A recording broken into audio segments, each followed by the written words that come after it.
노동 분쟁에 앞서서 이 노동 분쟁이 일어나는 지점이 어디냐, 이 어디냐 한다면 결국은 이 노동 관계에서 발생한다라는 거예요. 그러니까 이 노동 분쟁을 좀 살피려면 이 노동 관계에 대해서 먼저 살펴봐야 하잖아요. 그래서 첫 수업에서 이 노동 관계는 첫째, 이 법률 관계, 그리고 둘째, 계약 관계, 셋째, 계급 관계라고 말을 했었는데요. 이 중에 우리가 좀 관심을 기울여서 깊이 있게 다루어야 하는 게 결국은 이 계약 관계라고 할 수가 있습니다. 그러니까 이 노동 관계를 형성하는 법률적 원인은 결국에 계약인데요. 그러니까 노동 계약이죠. 그러니까 이 노동 계약을 중심으로 고찰을 해야겠죠. 그러면 이 계약은 뭐고 또 노동 계약은 또 뭐냐? 뭐이 문제인데요.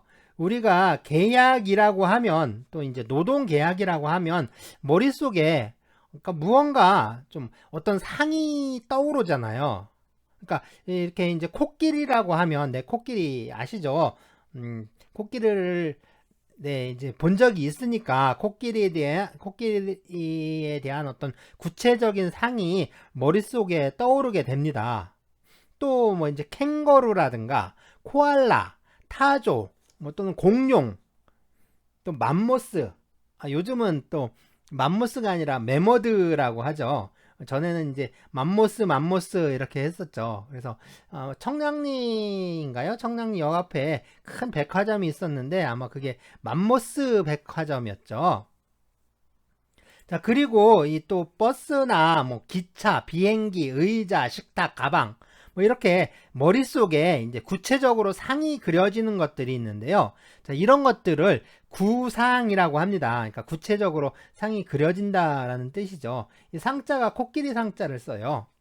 자, 그렇다면 이 사랑은 어떤가요? 사랑 또는 뭐 믿음, 증오, 슬픔, 애절함, 동정, 연민 뭐 이런 것들은 코끼리나 어떤 코알라처럼 구체적인 상이 그려지는 건 아니지만 그죠? 무언가 느낌이 오잖아요. 막연하긴 하지만 머릿속에 무언가 떠오르긴 해요. 그래서 뭐 논리, 분석, 해석, 협동, 갈등, 친밀함, 절대성, 상대성, 법칙, 불문율, 문화, 사회, 인플레이션, 공황 뭐 어떤가요?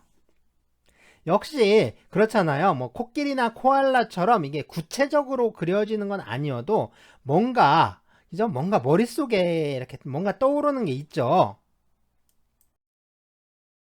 자, 그렇다면 이 계약이라고 하면 뭐가 떠오르시죠? 그러니까 뭐라고 금방 말로 표현하긴 좀 어려워도 뭔가가 떠오르기는 합니다. 이게 좀 안 떠오른다 하면 그게 좀 이상한 거죠. 자, 의식이 있는 사람이라면 누구나 또 어떤 형태로든지 그러니까 무언가가 떠오르게 되어 있어요. 그런데 안 떠오른다? 그러면 이제 둘 중에 하나인 거죠. 그러니까 자고 있거나 아니면 딴 생각하고 있거나. 그렇죠? 예, 그게 아니라면 무언가가 떠오르게 되는데요. 이 머릿속에 떠오르는 이것을 개념이라고 합니다. 자, 우리가 무언가를 접했을 때 이 머릿속에 떠오르는 생각, 그걸 개념이라고 하는데요. 이 개념이란 게 이게 법학을 다룰 때 이게 상당히 좀 중요한 위치를 차지하고 있어요. 그래서 그런데 일단 이제 이 개념이 머릿속에 떠오르는 것이다라고 했을 때 이 개념은 사람마다 다 다르죠. 이게 다를 수밖에 없는 거죠. 이게 당연한 거잖아요.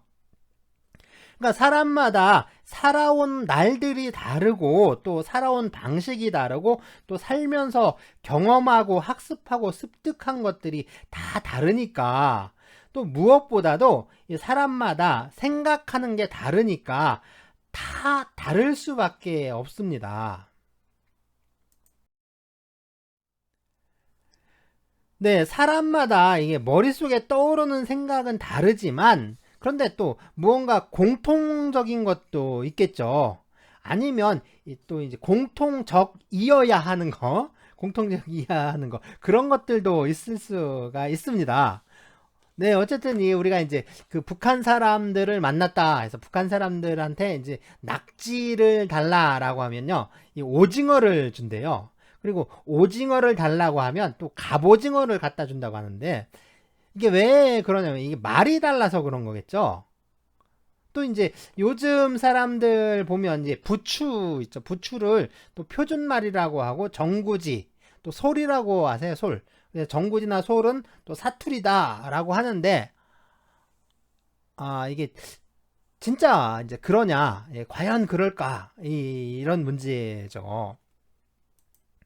자, 우리가 앞으로 이 노동 분쟁이라든가 아니면 노동 계약, 노동 관계들 뭐 이런 문제들을 다루려면 이러한 문제들을 파악하고 분석하고 또 해결 방안을 탐색하기 위해서는 기본적인 개념들에 대해서 그런 기본적인 개념들에 대한 합의에서 출발을 해야 한다라는 거예요.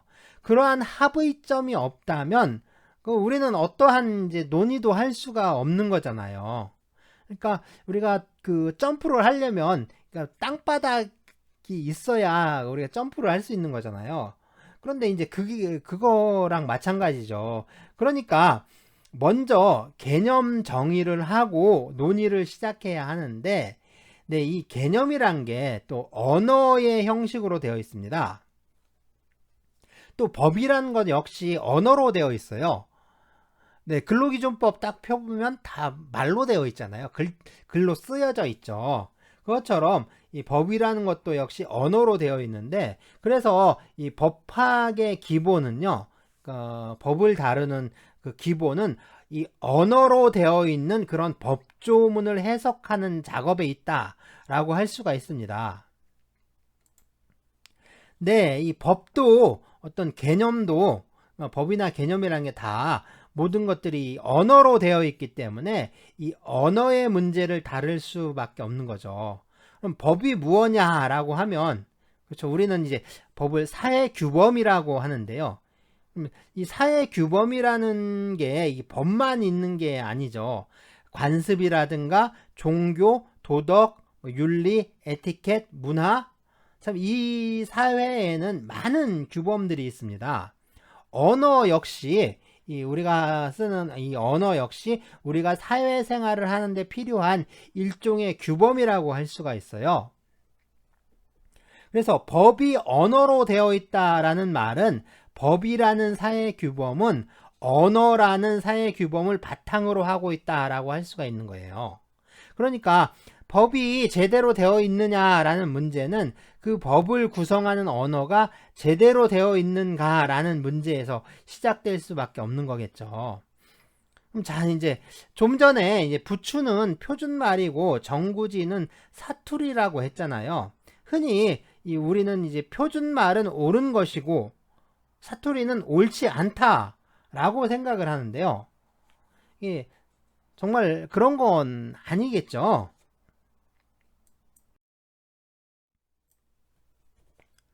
우리나라의 현재 이 표준말 규정에 의하면 이 표준말은 이 교양 있는 사람들이 두루 쓰는 현대 서울말로 정함을 원칙으로 한다라고 하는데요. 자, 이 규정은 표준말의 사회적, 시대적, 또 지역적 기준을 제시한 것이라고 합니다. 그러면 네, 이 교양 있는 사람은 누구냐? 자, 그러면 이렇게 또 설명을 합니다. 표준어는 교양 있는 사람들이 쓰는 언어여야 한다. 교양이란 학문, 지식, 사회생활을 바탕으로 이루어지는 품위를 뜻하므로 교양 있는 사람이란 사회적 품위를 갖춘 사람을 말한다. 물론 교양 있는 사람이라도 비어, 속어, 은어 등을 쓸 수는 있으므로 표준어의 사회적 기준은 상당히 느슨하다고 할 수 있다. 그러나 비어, 속어, 은어 등은 표준어이기는 하되 언어 예절에 어긋난 말들이므로 교양 있는 사람이라면 사용을 자제하여야 하는 말들이다 라고 또 설명을 하고 있습니다. 네, 그리고 또 다른 기준들이 있죠. 그래서 시대적 기준은 이 현대의 언어이어야 한다. 네, 그리고 지역적 기준으로는 서울말이어야 한다라고 합니다. 그러면 이 서울말이 뭐냐? 이 서울말은요, 이 서울 지역의 말을 바탕으로 하되 언중들의 교양의식을 반영한 말이라고 하는데요. 언중들의 이 교양의식을 반영한 말이다.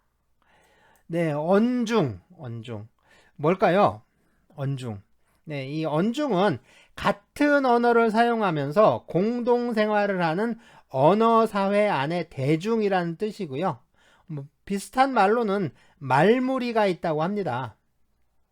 네, 혹시 들어보셨어요? 언중이나 말무리라는 말 들어보셨는지, 거의 이제 못 들어보셨을 것 같아요. 사실 이게 국어학자들의 논문 말고는 이게 참 별로 그렇게 많이 쓰는 말은 아닙니다. 자, 그러면 표준말이 꼭 서울말이어야 하느냐? 그건 또 아니라고 하는데요. 이게 지방말이라도 이게 전국적으로 많이 쓰이면 이게 표준말이 된다고 하는데, 대표적인 게 이 멍게와 우렁쇽이가 있다고 합니다. 원래 이 서울말이 우렁쇽이었어요. 우렁쇽이. 그러니까 우렁쇽이가 표준말이었는데 이 멍게라는 지방말이 더 많이 쓰이니까 멍게가 표준말이 됐다라고 합니다. 그런데 그냥 이게 특이한 사례에 불과하고요. 대부분은 이 서울말이 표준말로 되어 있습니다. 그래서 그럼 그게 뭐가 문제냐라는 건데, 이렇게 이제 표준말이 이게 서울 사람들의 인식을 반영해서 결정되다 보니까 사실상 어떻게 보면 이게 우리말이 갖고 있는 어떤 다양성, 그러니까 우리 문화의 다양성을 좀 해치는 그런 사례들이 적지 않게 발견이 되는데요. 일단 네, 부추와 정구지 얘기를 했었잖아요. 그러니까 부추와 정구지를 한번 보죠. 네, 그래서 이 부추는 서울말이고 표준말이고요. 정구지는 이게 이제 사투리라고 하는데요. 이게 전국적으로 보면 이게 부추보다 정구지라는 말이 훨씬 더 많은 지역에서 사용되고 있었습니다. 그리고 이제 이 정구지 말고도요, 정구지 말고 부추의 사투리가 부자, 부치, 불구, 비자, 세우리, 솔, 쇠우리, 염지, 졸, 푸초, 푼추, 분추, 소풀, 이제 이런 것들이 있대요. 이런 것 등등등이 있다라는데, 네, 또 이제 한자로 쓰면요, 한자 말로는 구체 또는 난총이라고 했는데, 이 부추의 충청도 사투리도 정구지라고 하죠. 정구지하고 부추하고 있는데 어느 게 더 정구지란 말이 좀 정감이 가나요? 그런데 이게 또 혹시 아실지 모르겠는데 이 부추와 정구지란 말을 다 썼어요. 사실은 둘 다 사용을 했습니다. 그러니까 중요한 건 이게 이제 부추는 표준말이고 정구지는 사투리다가 아니라 이게 부추의 종류에 따라서 이게 다르게 불렀어요. 그래서 어느 건 부추라고 부르고 어느 건 정구지라고 부르고 그랬는데, 이게 우리가 이 부추를 보면 이게 길이가 아주 길고 또 잎의 그 폭이 넓고 또 두툼해요. 그런 게 있는데 이게 호부추라고 합니다. 그러니까 중국에서 들어온 중국 부추죠. 그러니까 중국 부추, 이걸 호부추라고 하는데 이 호부추가 있고요. 이것보다는 좀 잎이 가늘고 또 얇은 조선부추가 있어요. 이 조선부추가 있고 이 조선부추보다 더 가늘고 또 얇은 게 있는데 그걸 또 솔부추 또는 또 실부추라고 해요. 네, 이게 제가 좀 어렸을 때까지만 하더라도 이 조선부추라든가 또 우리 동네에선 그랬거든요. 이 조선부추라든가 솔부추를 이걸 정구지라고 하고요. 호부추를 그냥 부추라고 했어요. 그러니까 우리 이제 한국 민족문화 대백과를 찾아보면요, 이 부추를 백합과에 속하는 다년생 초본 식물이다, 이렇게 정의하고 있고요. 또 이걸 솔 아니면 정구지라고도 한다라고 설명하고 있습니다. 그러니까 이게 식물의 계통이라든가 어떤 품종 또는 뭐 유전적 특성과 같은 어떤 자연과학적 시각에 따라 분류를 했던 게 아니라 우리가 그 일상 사회생활을 통해서 정구지와 솔과 부추가 서로 다른 것이다 라고 인식하고 있었던 거예요. 왜냐하면 이걸 분류할 필요성이라든가 아니면 그거에 대한 지식이 있었던 건데요. 그런데 보세요. 이 서울 사람들은 이 정구지냐 솔이냐 이런 거에 상관없이 다 모두 다 부추다 이렇게 인식을 했던 겁니다. 그리고 이제 그걸 표준말이라고, 그러니까 표준말이라고 해서 이게 국가 권력에 의해서 강제를 해버리니까 서울 사람들의 이런 인식 구조에 따르게 된 거예요. 그러다 보니까 우리는 이제 서로 다른 품종으로 인식을 했던 거잖아요. 그러니까 그 사람들이 보면 우리가 촌놈들인데, 그러니까 촌 사람들은 이걸 서로 다른 품종으로 인식을 하고 있었던 거죠. 그렇게 이제 다르게 인식을 하던 정구지와 솔, 또 부추를 그냥 하나로 다 뭉뚱그려서 묶어버리게 된 겁니다. 자, 지금 그러니까 이제 다른 예로 우리가 돼지고기를 삼겹살, 갈비, 목살, 갈매기살, 항정살 뭐 그런 식으로 계속 나누고 그걸 또 다른 종류로 또 인식을 하잖아요. 그러니까 삼겹살하고 갈비하고 목살하고 갈매기살, 항정살 이건 다 다른 거잖아요. 그런데 이거를요, 그런 구분을 다 없애버리는 거야. 구분을 다 없애버리고 그냥 전부 다 돼지고기다 라고 하는 거죠. 자, 이거랑 다를 게 이거랑 다를 게 없는 거죠. 이거는 어떻게 보면 이게 통일이나 어떤 통합이라고 할 수가 없죠. 이거는 그 획일적인 강제라고 밖에 할 수가 없잖아요. 이게 다른 사례들도 사실 굉장히 많습니다. 네, 우리가 이제 김이박, 그러니까 이제 김씨, 이씨, 박씨. 네, 김씨, 이씨, 박씨가 우리나라의 3대 성씨라고 하죠. 그렇죠. 자, 이씨들도 참 많죠. 본관이 어디냐 이런 거 떠나서 이씨들은 다 이 오얏 리자를 쓰는데요. 그러니까 한자로 오얏 리자를 쓰는데, 그런데 그럼 오얏이 뭐냐? 이게 오얏이 뭔지 아는 사람이 요새 드뭅니다. 요즘은 오얏이라는 말을 사용하지 않는데요. 이 국어사전을 보면 오얏을 자두의 옛말이라고 설명을 하고 있고요. 또 어떤 한자 사전을 보면 이걸 또 자두나무 리자라고 하는 데도 있어요. 그럼 이 오얏이 자두냐라는 건데, 오얏이 그럼 자두일까요? 이걸 이제 생물학적으로는 어떻게 분류하는지 모르겠지만 그 옛날부터 이 오얏하고 자두는 서로 다른 품종이라고 인식되어 왔는데요. 네. 네, 저희 집이 뭐 자랑은 아니고 저희 집이 종갓집입니다. 종갓집인데 전주이씨 이 3대 가문에 드는데, 물론 이제 직계는 아니고, 직계는 뭐 다 왕을 했겠죠. 저희는 직계는 아니고 그냥 이제 좀 소종중, 저희 종가는 이제 소종중의 종갓집이에요. 그래서 제가 어렸을 때 보면 이 마당에 이제 그 좀 마당 집도 크고 마당도 크고 옛날 기와집인데 그 안마당, 그 이제 집 앞 안에 있는 마당에 이 배나무, 뭐 오얏나무, 앵두나무, 석류나무 뭐 이런 것들이 좀 있었고요. 뒷산에는 이 뻔나무, 밤나무, 그리고 이제 좀 나가서 밭 근처에는 쭉 이제 감나무, 이제 그리고 이제 바깥마당, 이제 큰 길 나가는 바깥마당엔 이제 호두나무, 뭐 이런 것들이 좀 많이 심어져 있었어요. 그래서 지금 이제 오얏이라고 또 지금 오얏이라고도 하는데, 이게 오얏의 시옷이 이게 원래 있는 건지 아니면 사이 시옷인지, 그죠? 사이 시옷인지도 잘 모릅니다. 그러니까 오얏나무 하니까 이게 오얏의 나무인지 아니면 오야의 나무인지도 모르는 거예요. 그래서 보면 한 50대 60대 이상 된 사람들이 어려서 이 오얏을 봤는데, 대부분 얘기를 해보면 오얏이라고 안 하고요, 오야 또는 와야 뭐 이렇게 말을 해요. 대부분 오야. 또 어느 지방에 가면 또 이제 저쪽 저기 같아요. 저쪽 어디 강원도인가 그쪽 같은 경우에는 고야라고도 하는데 저희도 이 오야시 아니라 오야 그랬어요. 오야 이랬거든요. 이게 이제 꽃이 떨어지잖아요. 이게 그 꽃이 떨어지고 이제 열매가 열리면 이게 그 가지에 아주 다닥다닥 열리는데 처음에는 초록색이에요. 초록색으로 열렸다가 익으면서 이게 노랗게 변해요. 속도 아주 노래요. 그러니까 속이 아주 노랗습니다.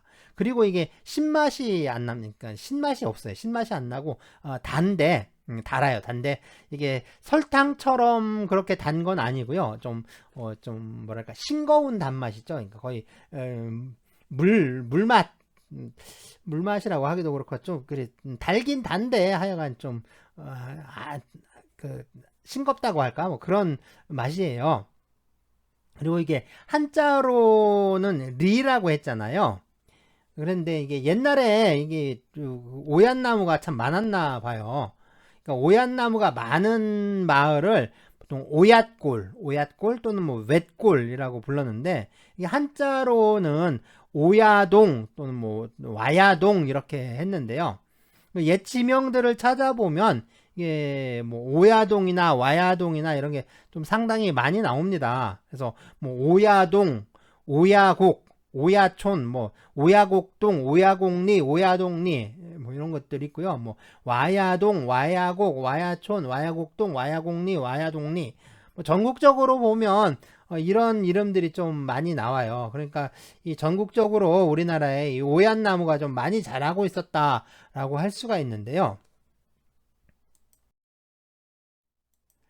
네, 그럼 이 자두를 한번 볼까요? 자두는 이게 그래요. 이게 오얏이 겉이 노랗고 맛은 시지 않고 제가 달다라고 했잖아요. 그런데 자두는 말뜻부터가 그러니까 이제 자주색, 뭐 짙은 보라색 또는 뭐 진한 어떤 푸른빛이 도는 어떤 붉은색이죠. 그래서 이 진한 보라색의 복숭아라는 뜻이잖아요. 자두. 네, 맛도 보면 이게 살구보다는 좀 덜한 것 같은데 굉장히 신맛이 나는 단맛이죠. 색깔이나 맛이나 이거 오얏하고 자두는 완전히 다릅니다. 그래서 이거 농식품 백과사전을 보면 자두는 그러니까 핵과류 중 앵두과에 속하는 그러니까 낙엽화렵의 작은 교목인 자두나무 열매로 생김새는 복숭아와 비슷하나 크기는 약간 작고 신맛이 나는 과일이다 라고 하고요. 이 자두의 종류에는 동양계, 유럽계, 미국계 자두가 있는데 국내 품종으로는 이 대석, 후무사, 홍로센, 홍자두, 대왕자두, 자봉자두, 피자두, 솔담, 게루시, 추희 이런 것들이 좀 있다라고 하고 소개하고 있습니다. 뭐 저는 하나도 못 먹어본 것 같아요. 뭐 대석, 후무사, 홍로센, 홍자두, 대왕자두, 자봉자두 네, 처음 듣는 얘기인데 어쨌든 사전에 농식품 백과사전에 뭐 이렇게 나오고 또 있습니다. 자, 이렇게 그 종류와 품종을 설명하고 있는 그 자두의 이제 종류와 품종을 설명하고 있는데 이게 오얏하고는 서로 일치하지 않아요. 그러니까 오얏은 자두의 옛말이 아닌 거죠. 그러니까 오얏은 오얏이고 자두는 자두인 거다라고 할 수밖에 없습니다. 그러니까 이게 유전학적으로는 이게 어떨지 모르겠지만 우리는 이 오얏하고 자두를 서로 다른 것으로 인식하고 있었던 거예요. 오얏, 자두 이렇게 말이 다르잖아요. 말이. 오얏은 지금 자두보다 훨씬 작습니다. 작고요. 맛이 달다고 했는데 뭐 지금 과일들이 단 것에 비하면 뭐 거의 달다라는 표현하기가 달다라고 표현하는 게 좀 힘들어요. 뭐 지금 과일로 치자면 말씀드렸지만 그냥 맹물 맛 같이 싱겁습니다. 그러니까 이게 좀 작고요. 물론 앵두보단 크죠. 좀 작고 그러니까 맛도 좀 그래요. 그러니까 오얏나무를 키우지를 않는 거예요. 이게 또 여름 한철에 잠깐 먹는 거고요. 이게 복숭아랑 같아요. 이게 오래 보관하기도 어렵습니다. 그러니까 이게 따면은 좀 이제 금방 물러지고 이제 상하고 그러는데, 그러니까 이게 상품 가치가 전혀 없는 거예요. 그러니까 상품 가치가 없으니까 자연스럽게 이제 도태가 돼 버리는 거죠. 그러니까 오얏은 이 자두의 옛 이름이 아니라, 그러니까 자두가 들어와서 재배가 되니까 이 자두에 의해서 밀려난 거예요. 그러니까 그래서 이제 멸종된 거죠. 멸종했거나 아니면 이 멸종하는 과정에 있는, 그러니까 멸종하고 있는, 어떻게 보면 이 토종의 어떤 과실수라고 해야겠죠. 네, 비슷한 사례가 또 이 배추인데요. 우리가 아는 배추잖아요, 이거. 배추라고 하면, 네, 우리는 이런 배추를 생각을 하게 됩니다. 그런데 이건 원래 배추가 아니에요. 이건 원래 배추가 아닙니다. 이 원래 배추는 이렇게 생기질 않았는데요. 지금 우리가 생각하는 이 배추 있죠? 우리가 배추라고 부르고 배추라고 생각하고 있는 거는 사실은 구한말에서 일제 초기에 이 중국에서 들여온 거예요. 그래서 이거는 중국에서 들여온 배추라고 해서 호배추라고 했습니다. 이 호배추라고 했는데, 이 호배추가 들어와서 재배가 되니까 우리가 키우던 배추 있죠. 그러니까 진짜 배추. 이게 호배추가 되니까 우리가 키우던 배추는 자연스럽게 이제 조선 배추가 되는 거예요. 조선 배추가 되는 거죠. 그리고 이제 시장에서 결국에는 아주 이제 튼실한 이 호배추가 조선 배추를 이제 몰아냅니다. 그러니까 조선 배추가 이제 사라지게 되는 거죠. 이게 조선 배추인데요. 조선 배추보다도 또 좀 굵은 것 같아요. 그래서 우리 이제 진짜 조선 배추라고 해서, 옛날 배추라고 해서 하면 무청하고 비슷해요. 이렇게 상당히 이제 얇고 가늘고 그래요. 그러니까 먹을 게 별로 없는 거죠. 그러니까 지금 배추로 겉절이 한 통 담그면 뭐 일주일은 먹는데, 이거는 한 통이 아니라 거의 한 박스를 담궈야 하는, 조선 배추는 한 박스를 담가야 뭐 일주일 가고 그런 적이니까 당연히 시장에서 밀리겠죠. 시장에서 밀리게 되니까 이게 이제 조선 배추는 사라지고 이제 호배추가 결국에는 이게 배추가 되는 거예요. 이게 이제 1930년대쯤 뭐 이렇게 된 겁니다. 그래서 우리가 생각할 때 우리가 이 김장김치라는 게 아주 오래된 전통이라고 생각을 하는데, 사실은 이게 100년이 안 됐어요. 100년이 안 된 거예요. 이 중국에서 들어온 호배추가 뭐 이게 시장에서든 아니면 우리 또 식탁에서든 이게 조선 배추를 몰아내고 완전히 장악을 한 후의 일이라는 거죠.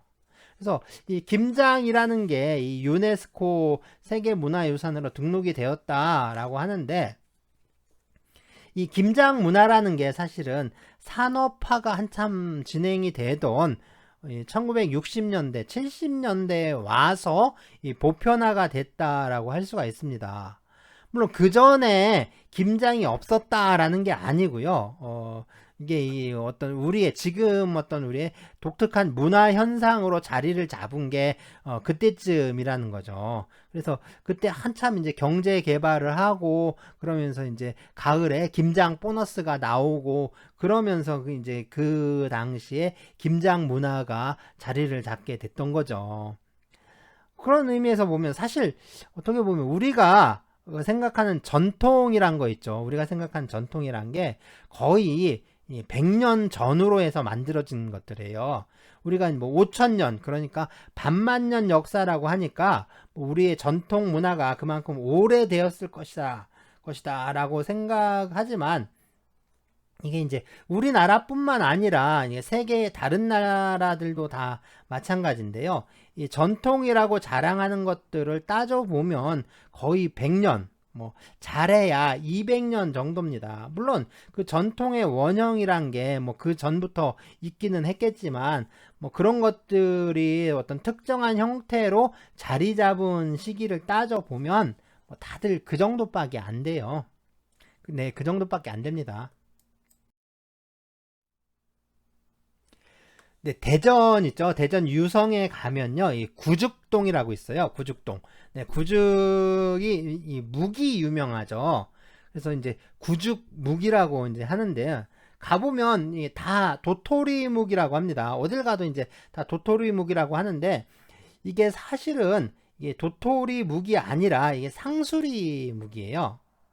그러니까 뭐 도토리나 상수리나 다 참나무 열매의 일종이라고 하는데 근데 이게 도토리랑 또 상술이랑은 좀 다릅니다. 뭐 지금 국어사전이라든가 어떤 식물학적으로는 이 참나무 열매를 총칭해서 참나무 열매를 다 그냥 도토리라고 한다라고 하는데 이게 상수리는 또 참나무의 일종인 상수리나무의 열매라고 설명을 하는데요. 사실 이 도토리와 상수리를 구분 못하는 게 이게 그래요. 이게 촌놈이 아니라 우리가 아니라 저는 서울 사람들 특징이 도토리와 상수리를 구분을 못합니다. 근데 옛날부터 이거 도토리와 상수리를 구분을 했거든요. 그래서 옛날에는 우리가 이제 한글을 안 쓰고 이 한문을 많이 썼잖아요. 그래서 어떤 사물을 가리키는 말을 찾을 때 그때는 이게 우리 고유한 어떤 우리 말뿐만 아니라 이 한자도 한번 찾아봐야 정확한 의미라든가 또는 사용 방법 뭐 이런 것들을 알 수가 있습니다. 자, 먼저 이게 이제 도토리인데요. 도토리는 이 도토리 나무는 곡이라고 해요. 곡이라고 했고요. 그 다음에 이 상수리 있죠. 상수리 나무는 상이라고 했습니다. 상. 그래서 이제 상 한자가 달라요. 한자가 다르고 그래서 이제 도토리는 곡이라는 나무의 열매라는 뜻이죠. 곡실이라고 하고 그리고 상수리는 이게 상수리 나무 열매는 상실이라고 했어요. 상실. 그래서 이 상실이 변해서 상실이 하다가 이제 상수리가 된 거죠. 그래서 이제 상실이 변해서 상수리가 된 겁니다. 그러니까 이 한자를 보면 도토리와 상수리가 구분되어 있었다라는 걸 알 수가 있죠. 이게 생김새도 좀 다른데요. 도토리나 상수리가 모두 다 참나무 종류에 속하긴 합니다. 그렇지만요, 이 상수리는 좀 동글동글해요. 둥글둥글하고요. 도토리는 좀 길쭉한 편입니다. 그래서 이 도토리나 상수리나 다 묵을 쓰는데요. 이게 다 도토리묵, 상수리묵 다 써요. 근데 뭐 여기 저희 가까운데 뭐 계룡산도 그렇고요. 뭐 산 밑에 이 도토리묵이라고 파는 데가 참 많잖아요. 사실은 도토리묵이 아니라 상수리묵이죠. 거기다 또 더군다나 국산도 아니고 다 이제 중국산 그 상수리 가루에다가 전분 섞어가지고 묵을 쓰는 거잖아요. 네, 그래서 이 상수리, 근데 옛날에 이제 상수리는요, 이 상수리 나무를 이 떡매라고 해서 큰 망치 같은 게 있는데, 그걸로 이제 옛날에 이제, 떡 칠 때 쓰는 도구죠. 이 떡매로 그 나무를 때리면, 그 충격으로 이제 상수리가 떨어져요. 그러면 이 떨어진 상수리를 주워서 물에 좀 담가야 합니다. 물에 담가야 돼요. 이게 떫은 맛이 나서 떫은 맛이 빠지라고 이렇게 물에 담궈 놓습니다. 네, 그런데 이 도토리는요, 이 도토리는 손으로 일일이 따야 돼요. 그래서 이 도토리 나무가 그렇게 크질 않아요. 그래서 이제 그 도토리를 하나하나 따는 거예요. 그리고 이 도토리는 그 떫은 맛이 없어요. 그래서 이 도토리로 묵을 쓰면 이게 이제 도토리묵이 상수리묵보다 약간 색이 엷어요. 물론 이제 이게 청포묵처럼 하얀 빛이 나는 건 아니죠. 하얀 빛이 나는 건 아닌데 확실히 이게 상수리묵보다는 색이 좀 엷은 색이 그거보다는 좀 엷게 나옵니다. 자, 도토리묵은 이게 도토리 따는 거부터 손이 많이 가는 음식이라서 이게 상수리묵보다 훨씬 귀하죠. 상수리묵은 이게 배고프니까 먹는 음식이다. 상수리묵이 좀 배고프니까 먹는 음식이라면 이 도토리묵은 아무나 먹을 수 있는 게 아니에요. 예, 그만큼 이게 귀하고 또 비쌌죠. 그러니까 이 장사하는 사람들이 상수리로 묵을 써서 이게 상수리 묵을 도토리 묵이라고 파는 거예요. 보시면 이 길거리에서 파는 참외들은 다 성주 참외잖아요. 길거리에서 파는 참외 다 성주 참외고, 또 알밤은 또 다 공주 정한밤이라고 이렇게 하잖아요. 사실은 이게 아닐 수도 있는 거죠. 하지만 보면 이제 참외는 다 성주 참외가 되는 게, 성주 참외가 유명하니까 다 성주 참외라고 하고, 밤은 또 정한밤이 유명하니까 또 그 이름을 쓰는 거예요. 뭐 이런 예들이 뭐 다른 것도 많죠. 아마 이제 지금이 이 대하철인 것 같은데, 그죠? 이 대하라고 해서 파는 새우들을 보면 대하가 아닌 것들이 있죠. 그래서 이 흰다리 새우가 많은데요. 크기가 비슷하니까 또 흰다리 새우를 대하라고 해서 팔아요. 이게 상수리 묵이 도토리 묵이 된 사연도 뭐 이것하고 비슷할 것 같아요. 그러니까 상수리도 도토리라고 부르게 된 것도 그렇게 해서 이제 된 거 아닌가, 뭐 이런 생각도 듭니다. 어쨌든 보시면 이 부추와 정구지, 오얏, 자두 뭐 이런 거, 그리고 이제 도토리와 상수리, 이게 모두 비슷한 사례들인데요. 이게 서울 사람들이 이제 그 구체적인 차이를 모르고 서로 구분할 줄 몰랐기 때문에, 이러한 서울 사람들의 인식을 반영하다 보니까 이게 다른 종류로서 품종을 구분하는 게 아니라 이 표준말과 사투리라는 형식으로 나눠지게 된 것이다 라고 할 수가 있습니다. 그러니까 서로 다른 품종으로 인식하던 것들을 이거를 품종의 차이가 아니라 표준말과 그 다음에 사투리의 차이다, 이런 식으로 구분을 해버리는 거죠.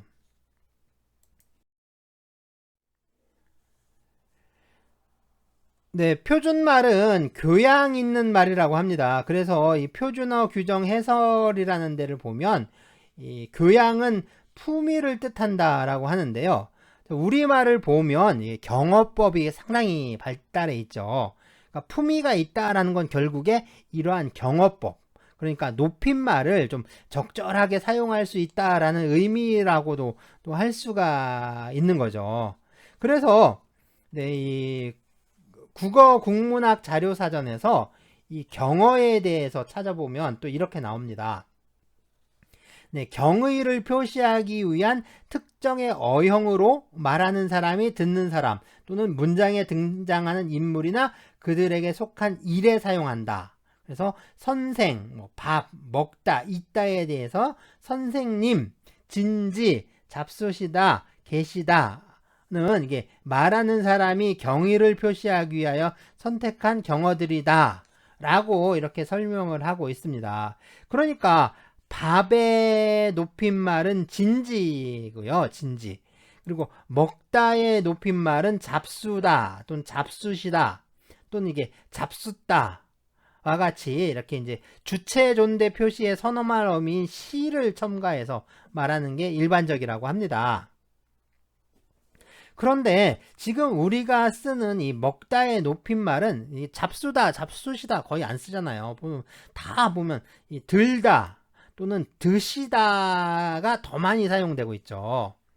이 표준 국어 대사전에서도요, 이 들다를 먹다의 높임말이라고 설명을 하는데, 물론 이게 이제 들다라는 말이 높임말이긴 한데요. 이게 높임말에 속하기는 하는데, 이게 윗사람에게 쓰는 말이 아니라 아랫사람을 대우해서 높여주는 말입니다. 그러니까 들다의 원래 의미는 어떤 것을 위로 올리는 행위를 말하는 거죠. 그러니까 이 들다라는 말이 어떤 먹고 마시는 행위와 관련이 되는 것은 결국에는 이제 먹기 위해서 그 먹는 도구인 숟가락이나 젓가락을 드는 것이나 또는 물이나 술을 마시기 위해서 잔을 드는 거잖아요.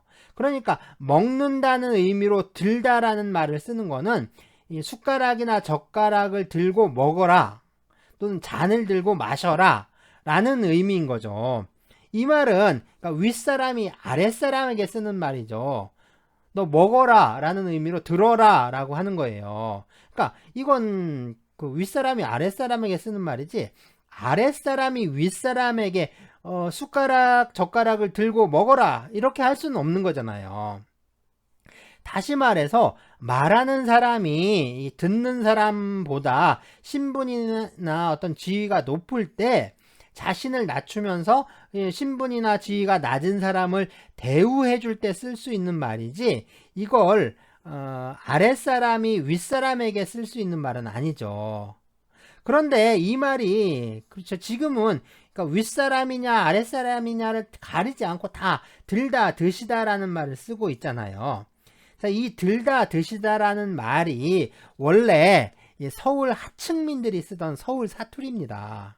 이게 원래 서울 토박이들인데, 이 서울 토박이들은 양반들이 아니죠. 이 사대문 안에 살던 서울 토박이들은요, 이게 잘해야 중인들 또는 장사치, 공장장이 같은 이런 하층민들이었어요. 그러니까 양반들은 서울이 아니라 자기 본향이 있고, 그리고 서울에 와서 벼슬살이를 하는 거예요. 그러니까 고향이 있고 또 서울이 있고 그런 거죠. 그러니까 서울 말을 표준말로 했다는 것은 이 양반들의 말이 아니라 중인이나 상민들의 말을 표준으로 삼았다라는 의미이기도 합니다. 그런데 이게 이제 1990년대까지만 해도 이 들다, 드시다라는 말이 뭐 그렇게 폭넓게 쓰이지는 않았는데요.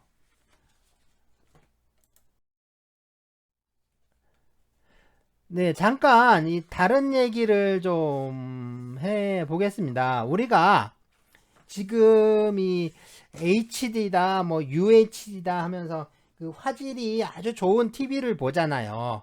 그런데 우리가 이제 1980년대 이전까지만 해도 이 TV는 흑백이었습니다. 그리고 또 배가 이렇게 불룩 튀어나온 게 브라운관 TV였죠. 아주 오래된 흑백 TV를 봤지만 이 흑백 TV를 봤다라는 기억이 나질 않죠. 지금 생각을 해보면 분명히 흑백 방송이었는데 기억은, 그러니까 어떤 영상에 떠오르는 기억은 칼라로 떠오르는 거예요. 그러니까 사람의 뇌가, 사람의 두뇌가 이렇게 장난을 좀 치는 건데요. 옛날 오래된 정보와 새로운 정보가 있으면 오래된 정보에 이 새로운 정보가 더 씌워지는 거예요. 그러다 보니까 우리가 이제 흑백 TV를 봤지만 뭐 지금 기억해 보면 옛날 일들이 또 칼라로 떠오르는 현상이 생기는 건데요. 뭐 이제 앞서 말한 전통도 그렇고 어떤 들다, 드시다라는 말도 마찬가지입니다. 지금은 이제 우리가 그렇게 하고 있고, 그죠? 전통이라는 게 뭐 지금 우리가 하고 있고, 또 들다 드시다도 그런데 그런 말을 쓰고 있으니까 아주 오래 전부터 우리가 계속 그렇게 해왔고 또 그런 말을 써왔다라고 생각하게 되는 겁니다. 이 들다 드시다라는 말이 전국적으로 확산된 건요, 2000년대 이후에 그 방송의 힘이라고 할 수가 있는데요. 사실 이게 예의에 어긋나는 말이잖아요. 그러니까 윗사람에게 쓰면 안 되는 말인데, 근데 이게 어문규범이라고 해서요, 이게 우리가 표준말 규정이나 뭐 한글 맞춤법 같은 거, 그런 것들을 제정하고 관리하는 게 이 국립국어원하고 국어심의회인데요. 그런데 이 국립국어원과 국어심의회는 이런 표준말 규정 같은 이 어문규범뿐만 아니라 이 언어 예절까지 통제를 합니다. 그래서 표준화법이라는 걸 제정을 했는데요. 그러면서 이 들다 드시다 같은 건 전혀 이제 통제를 안 하는 거죠. 그러다 보니까, 그러니까 원래 이 제대로 된 말, 그러니까 먹다의 제대로 된 높임말이 잡수다 또는 잡수시다인데 사람들이 이제 이 말을 안 쓰는 거예요. 이게 맞는 말인데 이제 뭐 가끔 우리가 이제 TV에서 보면 뭐 이제 시골 할머니들이 뭐 잡수다라는 말을 써요. 그것 말고는 뭐 거의 이제 자취를 감춘 거죠. 더군다나 이게 문제는요, 이 잡수다, 잡숫다, 잡수시다가 이게 제대로 된 높임말이고 이게 표준말인데 이걸 자막에서 전부 드시다라고 고쳐놓는 겁니다. 분명히 이제 할머니는 이것 한번 잡숴봐요, 뭐 이렇게 말을 하는데 자막은 뭐 이것 한번 드셔요 라고 이제 바꿔놓는 거예요. 그러다 보니까 이게 이제 젊은 사람들은 이 잡수다, 뭐 잡숫다, 잡수시다 이 말이 시골 사람들이나 쓰는 저 사투리인 줄 아는 거예요. 그러니까 이게 올바르고 또 예의에 맞는 표현인데 그걸 모르는 거죠. 심지어는 이 잡숫다라는 말이 욕이라든가 아니면 모욕인 줄 아는 사람도 있습니다. 그러니까 먹다라는 말, 우리가 먹다라는 말을 좀 비하해서 처먹다라고 하잖아요. 그러니까 잡숫다가 꼭 처먹다라는 말인 줄 아는 사람들이 아주 많아요. 도대체 이게 교양이 있는 걸까요? 아니면 없는 걸까요? 그러니까 교양이 있고 품위가 있는 거라면 예의를 지키는 게 교양이고 또 품위가 있는 거죠. 그러면 드시다와 잡숫다 중에 어느 게 교양이 있고 품위가 있는 말일까요? 표준말이 교양 있는 말이라면 어느 게 표준말이어야 하느냐 하는 거죠. 서울말이 표준말이다 하니까 서울 사람들이 쓰면 교양이니 품위니 안 따지고 일단 표준말이라고 한 거예요. 그러니까 전국적으로 쓰는 교양 있는 말을 서울말이 다 밀어낸 것이라고 할 수가 있는 거죠. 그러면 도대체 왜 이런 현상들이 일어나는 거냐? 예.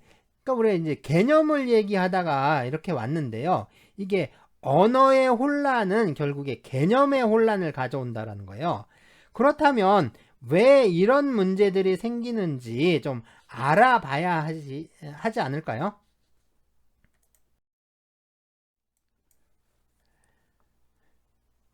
네, 그래서 채소라는 말이 있고요. 또 야채라는 말이 있는데요. 누군가 야채라고 말을 하잖아요. 그러면 야채는 일본 말이고 이 채소가 제대로 된 우리말이다. 이렇게 이제 알려준 사람들이 꼭 있죠. 그러면 왜 야채가 아니라 채소라고 불러야 하는지 뭐 그 근거가 뭐냐는 거죠. 야채든 뭐 채소든 다 푸성기, 남새, 나물 같은 거를 뜻하는 한자 말들인데 이 두 개를 서로 갈라서 차별을 하는 이유가 무엇이냐 하는 겁니다. 이게 어디서 유래한 것인지는 모르겠어요. 하지만 확실한 근거도 없이 야채는 일본 말이고 채소가 우리 말이라고 뭐 이렇게 알고 있는 사람들이 참 많은데요. 그렇다면 사람들이 흔히 생각하는 것처럼 그럼 이 채소는 그럼 우리 말이냐? 라는 거죠. 그럼 먼저 이 채소라는 말에 대해서 좀 살펴봅시다. 네, 우리 토마토죠. 토마토인데 토마토는 과일일까요? 아니면 채소일까요? 보통 토마토는 과일이 아니라 채소라고 말을 합니다. 그래서 수박, 참외, 오이, 가지도 채소고요. 무, 당근, 감자도 이렇게 채소라고 합니다. 그럼 왜 이런 것들이 채소일까요? 자, 지금 우리는 이 식물의 분류에 대해서 논의하고 있는 게 아니라 개념과 또 언어에 대해서 논의를 하는 거죠. 그러니까 이런 것들의 어떤 언어적인 문제에 대해서 살펴보기로 하죠. 예, 이제 언어적인 문제에 대해서 좀 살펴보는 겁니다. 이게 채소든 과일이든 다 사람들이 먹는 것들이죠. 그래서 이제 채소는 푸성기고요. 과일은 열매입니다. 근데 채소는 한자말이니까 이 한자로 이렇게 씁니다. 여기서 채나 소나 다 나물, 푸성기라는 뜻인데요. 정확하게는 어떤 식물의 잎이나 줄기를 말하는 겁니다. 그래서 잎이나 줄기가 또 길쭉하잖아요. 그래서 가늘고 길쭉한 모양의 음식이나 뭐 이제 음식 재료도 이 채라는 이름을 쓰기도 해요. 자, 그런데 이 과일은 한자 말로 이제 과실에서 온 것이다라고 이렇게 추정되는데요. 이 과나 실이나 모두 열매를 뜻합니다. 그렇다면 토마토는 잎인가요? 아니면 줄기인가요? 아니면 열매인가요? 무와 당근은 잎이나 줄기가 아니라 뿌리잖아요. 그런데 왜 잎과 줄기를 뜻하는 말인 채소를 쓰고 있는 걸까요? 이건 좀 뭔가 이상하지 않아요? 뭔가 좀 이상한 느낌이 드시죠? 자, 잠깐 또 다른 예를 한번 들어볼 텐데요. 천문학에 대해서 좀 안다 하는 사람들은요, 이 목성은 별이 아니라고 이렇게 하는데, 이 목성은 별이 아니죠. 근데 왜, 아, 목성은 왜 별이 아닐까요? 자, 지금 이 문제는요, 우리가 이제 천체의 어떤 천문학적 분류에 대한 게 아니라 우리 말의 뜻과 또 쓰임에 대해서 살펴보고 있는 건데, 물론 이 천문학적으로 보면 이 천체는요, 네, 이제 항성, 행성, 위성, 외행성, 네, 소행성, 해성, 유성체, 뭐 이렇게 나눈다고 해요. 그래서 봅시다. 보시면 우리말로는 근데 우리말로 보면 하늘에 있는 건 해와 달과 별로 이렇게 구분을 하죠. 그래서 하늘에 떠 있는 건 해와 달이 아니면 모두 별인 거죠. 그런데 목성은 별이 아니고요. 그죠? 목성은 해나 달도 아니잖아요. 근데 목성은 별이 아니라고 하고 금성도 화성도 역시 별이 아니라고 합니다. 물론 달도 별이 아니죠. 달도 별이 아닌 달이잖아요. 달도 별이 아니자. 그런데 또 해는 별이랍니다. 해는 별이라고 해요. 그런데 우리말에서 달은 달이에요. 별이 아닙니다. 달은 달이고 별이 아니에요. 해도 해죠. 해는 해일 뿐이지 별은 아니잖아요. 샛별은 어때요? 샛별. 샛별은 별이라고 하잖아요. 별. 그러니까 샛별은 별이죠. 또 개밥바라기 별. 별이잖아요. 이것도 별이니까 별이라는 이름을 붙여 부르는 겁니다. 근데 우리가 이제 목성, 토성, 해왕성, 소행성, 위성, 뭐 해성 이거 다 별성자를 쓰고 있어요. 별성자를 쓰면서 왜 별이 아니라고 하는 걸까요? 항성, 행성, 위성 뭐 이런 천문학적 분류 방법에서 그러니까 스스로 빛을 내는 항성만 네, 이걸만 스타라고 부르는데 결국엔 이게 뭐냐면요. 보세요. 이 스타만 우리말로 별이라고 번역을 한 겁니다. 그러니까 태양이죠.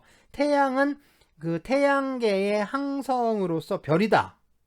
이렇게 말하는 건요. 결국에 이제 우리말에서의 별의 개념이 아니라 그죠? 서양 언어에서 이 스타의 개념이라고 할 수 있습니다. 그러니까 밤하늘에 금성이나 화성이 반짝거리긴 해요. 그렇지만 스스로 빛을 내는 건 아니니까 이 스타인 별이 아니라 플래닛, 행성이라는 거예요. 자, 여기서 목성은 별이 아니다 라는 말에서 우리가 알 수 있는 거는 이 별이라는 말과 글자는 소리, 그러니까 이제 발음하는 거죠. 발음. 이 소리나 생김새는 모두 순수한 우리말인데 그 뜻은 우리말이 아니라 스타라는 서양말이라고 할 수 있습니다. 다시 말해서 말과 글의 껍데기는 분명히 우리 거예요. 근데 그 속 알맹이는 그러니까 외국말인 거죠. 외국말인 스타가 되어버리는 거죠.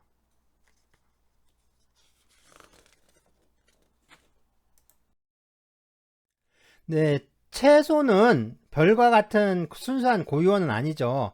하지만 우리가 이제 꽤 오랫동안 써온 한자 말이잖아요. 이렇게 우리가 오랫동안 써온 한자 말 역시 우리말이라고 할 수가 있습니다. 물론 그 한자 말을 모두 뺀 그 순수한 우리 고유어만 우리말이라고 하는 사람도 있고요. 반대로 한자도 우리말이라고 하는 사람도 있습니다. 더군다나 이제 그 한자를 우리가 만들었다라고 하는 사람들까지 있는데요. 처음에 한자가 어떻게 만들어졌든 이 한자라는 건 중국 문명의 산물이죠. 하지만 또 오직 중국 문명에서 나온 것이다 라고 하기도 어려워요. 원래 이 문화나 문명이란 게 어느 나라나 어느 사람들에 의해서 단독으로 만들어지고 발전하는 게 아니라 이 여러 나라들, 그러니까 여러 민족들이 서로 교류하고 교섭하면서 그러면서 이제 만들어지고 발전하는 거라고 할 수가 있는데요. 그러니까 이 한자도 중국 문명이라고 하지만 이 동북아시아의 어떤 문명 교류에 의해서 발전하게 된 것이라고 할 수가 있습니다. 그래서 우리가 한자를 만들었다고 하는 건 진짜 근거도 없고 참 곤란한 주장이죠. 하지만 우리 한국 문명 또는 이 조선 문명이 한자의 발전에 많은 영향을 끼쳤다라는 것도 사실입니다. 그렇다고 뭐 우리말, 그러니까 한자 말이 아닌 순수한 고유어만 우리말이다, 한자 빼고 한자 다 빼고 진짜 순수한 우리말이 우리말이다라고 하는 것도 아주 편협한 견해인데요. 사실 우리가 순수한 우리말이라고 알고 있는 것도 사실은 순수하게 우리 안에서 생성되고 발전한 것이라고 하기도 좀 어렵습니다. 그게 아닐 수도 있거든요. 자, 예를 들어서 우리가 바람은 우리말이고, 그죠? 풍은 우리말이 아닌 한자 말이라고 하는데요. 그렇죠? 그런데 이 풍이라는 바람풍자, 풍의 그 옛날 그러니까 원시 발음은요, 이 뿔리엄이라고 해요. 뿔리엄이라고 합니다. 근데 이 뿔리엄이라는 말이 원래 이제 뿔리엄이었는데, 이 뿔리엄이라는 말이 한쪽으로는 이게 바람이 되고요. 바람으로 발전을 한 거고, 기저 뿔리엄 바람 비슷하잖아요. 그 다음에 또 한쪽으로는 이게 풍이 된 거라는 거예요. 네, 또 우리가 이제 맛있다라는 말을 하는데요. 이 맛있다라는 말이 순수한 우리말 같은데요. 이게 우리말 같은데, 이 맛있다의 맛 역시 만미자에서 유래된 거잖아요. 그런데 이 만미자의 고대 발음이 바로 미엇입니다. 미엇. 이게 발음에서 이게 이제 맛과 미로 이렇게 분화가 된 거예요. 그러니까 우리가 좀 고유어라고 알고 있는 말들의 상당수가 사실은 이게 고대 한자의 다른 발음이었던 거죠. 그렇다고 이제 또 한자가 꼭 우리가 아닌 남의 문화라고 할 수도 없죠. 한자가 뭐 이제 중국의 글자이긴 합니다. 그렇지만 오랜 기간 동안 우리가 한자를 쓰면서 이게 우리의 일부로 자리 잡았다라고 할 수가 있습니다. 여기서 좀 더 이제 정확하게 구분을 해서 이해를 해야 하는데요. 이 한자나 한문이 우리 글자, 또 우리 글이라는 뜻이 아닙니다. 그러니까 한자나 한문이 아니라 한자말 또는 한자어 있죠, 한자어. 이 한자로 이루어진 그 말이 우리말이라는 거예요. 자, 그러니까 채소가 한자 말이긴 한데 우리말이 맞습니다. 그런데 그 뜻, 채소란 말의 뜻도 우리 것이라고 할 수 있냐라는 거죠. 분명히 채소가 어떤 소리라든가 글자의 생김새라든가 그리고 이제 말의 뜻까지, 채소의 뜻까지 모두 우리말이라면 토마토는 열매니까 과일이지 채소가 아니죠. 그런데 토마토를 과일이 아니라고 채소라고 합니다. 이게 무슨 의미겠어요? 자, 이때는 이 채소의 뜻이 푸성기, 나물이란 뜻이 아니라, 그죠? 서양 말인 이 베지터블이라는 거예요. 그러니까 채소는 푸성기와 나물 같은 우리말 뜻이 아니라 베지터블이라는 의미를 갖게 된 겁니다. 그러면 이렇게 소리와 꼴은 우리말인데 거기에 담겨진 뜻이 서양말이라면 이건 우리말일까요? 아니면 서양말일까요? 그러니까 채소가 이게 우리말이냐 아니면 영어냐, 그러니까 한국식 영어냐, 이런 문제가 제기될 수가 있는 거죠. 이게 참 난감한 문제죠.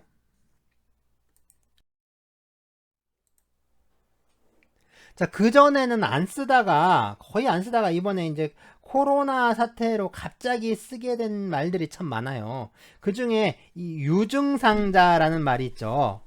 그런데 그냥 증상자라고만 해도 증상이 있는 사람인데, 그죠? 증상자라고 해도 증상이 있는 사람을 뜻하는 거잖아요. 근데 왜 거기다가 있을 유자까지 덧붙인 걸까요? 이게 그렇잖아요. 이게 역전 것처럼 일종의 견말이죠. 그러니까 증상자라고만 해도 되는데 의미가 중첩되는 말을 앞에다 덧붙여 버린 거잖아요. 그래서 유증상자, 유증상자 그러죠. 그리고 이제 증상이 없는 사람은 무증상자라고 하고요. 사실 이런 사용법이 사실은 처음이 아닙니다. 요즘 아주 흔하게 쓰는 표현이 뭐 이 유의미하다라는 말이에요. 원래 우리말 형태로는 이게 의미하는 것보다는 그죠? 의미하는 게 아니죠. 의미가 있고 없는 거잖아요. 그러니까 의미 있다, 의미 없다라고 해야 되는데 그런데 이게 의미 있다, 의미 없다라고 하질 않고 뭐 여기에 있을류와 없을류를 또 덧붙여 가지고 무엇 하다라는 또 이제 보조동사까지 써가지고 그죠? 유의미하다, 무의미하다라고 하는 겁니다. 사실 따져보면 우리말 사용법에 안 맞는 이게 상당히 이상한 말인데요. 그러니까 유증상자란 말도 결국엔 유의미하다라는 말과 그 맥락을 같이 하는 거라고 할 수가 있습니다. 그러니까 별다른 의미 없이 그냥 있을 유자를 덧붙여서 이 견말을 만들어내는 거예요. 이렇게 아주 괴상하고 진짜 또 국적도 없고 족보도 없는 그런 한자 말을 마구 남용하고 있는데요. 거기다가 이런 것들에 대한 반발 때문인지 이게 이제 고유한 우리말을 또 조합을 해요. 또 변형을 시켜서 또 아주 이상한 말들을 또 자꾸 만들어내고 있습니다. 근데 또 하나의 특징이 뭐냐면 이 무엇 하다라는 식의 이 하다라는 표현이 증가했다는 거예요. 원래 우리말은 그러니까 용언, 그러니까 이 동사와 형용사죠. 이 동사와 형용사 그리고 그것을 활용하는 게 무척 발달한 체계입니다. 우리가 이 참 파란 하늘인데 이 파란 하늘이라고 할 때 영어는 파란 걸 블루라고 하고요. 한자로는 청이라고 하죠. 그런데 우리는 그죠? 파랗다, 퍼렇다, 푸르다, 푸르스름하다, 푸르딩딩하다, 푸르죽죽하다, 시퍼렇다, 새파랗다. 자, 이제 수도 없이 변화시켜 사용하고 있고 또 사용할 수가 있는 그런 언어 체계잖아요. 그런데 이 용언을 모두 명사형으로 바꿔서 하다라는 동사를 붙여버리는 겁니다. 자, 삼가다라는 말이 있죠. 삼가다라는 말이 있는데 이 원래 하지 말라라는 뜻, 하지 않는다라는 뜻으로 이 삼가다라는 말을 썼어요. 그런데 지금은 뭐 거의 대부분 사람들이 삼가다라고 안 하고 삼가하다라고 말합니다. 자, 보세요. 삼가하다라는 말은 하지 말아야 하는데 감히 한다 라는 뜻이에요. 그걸 하지 말라는 뜻으로 쓰는 겁니다. 그러다 보니까 이 삼가다라는 말이 그 삼가다라는 그 원래 말을 그 몰아내는 거죠. 삼가하다가 삼가다를 몰아내고 그 자리를 차지해 버린 겁니다. 더군다나 요새 또 말 줄이는 게 또 유행이잖아요. 그래서 이 길을 막는 거를 또 길막이라고 한대요. 길막. 그래서 길을 막다를 길막하다. 네 글자인데, 그죠? 그 다음에 또 뭐 길을 막지 마를 또 길막하지 마. 길 막지 마. 길을 막지 마 하면 5자고. 그죠? 길 막지 마 하면 4글자예요. 근데 길막하지 마. 또 5글자잖아요. 그러니까 줄어든 게 없어요. 말 줄인다고 하는 줄어든 게 없죠. 그러니까 말을 줄이는 게 문제가 사실 말 줄이는 걸 문제가 아니라 우리가 좀 문제로 봐야 되는 게 이 하다라는 표현이 증가하면서 우리말의 어떤 동사라든가 형용사를 활용하던 그런 것들이 활용법이 깨지고 있다라는 겁니다. 그런 활용하는 그런 현상들이 자꾸 이제 무너지고 있는 건데 그러다 보니까 우리말의 발전된 다양한 이 활용법이 사실은 우리말을 풍부하게 만들고 또 다양하게 또 이제 발전시켜 왔는데 또 그것으로 인해서 우리 문화를 또 풍부하고 다양하고 또 깊이 있게 성장시켜 왔다라는 겁니다. 그런데 이 활용법이 붕괴한다라는 건 뭐냐면 결국에 우리말의 다양성이 훼손이 되고 그로 인해서 문화와 사상의 다양성이 무너지는 그런 결과를 초래할 수밖에 없다라는 거죠. 자, 그러면 이러한 현상이 어떤 청소년들이 은어나 어떤 비속어를 많이 쓰고 뭐 SNS 이런 데서 이상한 용어들이 넘쳐나기 때문이냐? 그래서 이런 현상들이 나타나는 거냐? 하는데 사실은 이 SNS 용어나 이런 것들은 원인이 아니라 결과라는 거죠. 그럼 원인이 어디에 있느냐 하는 건데요.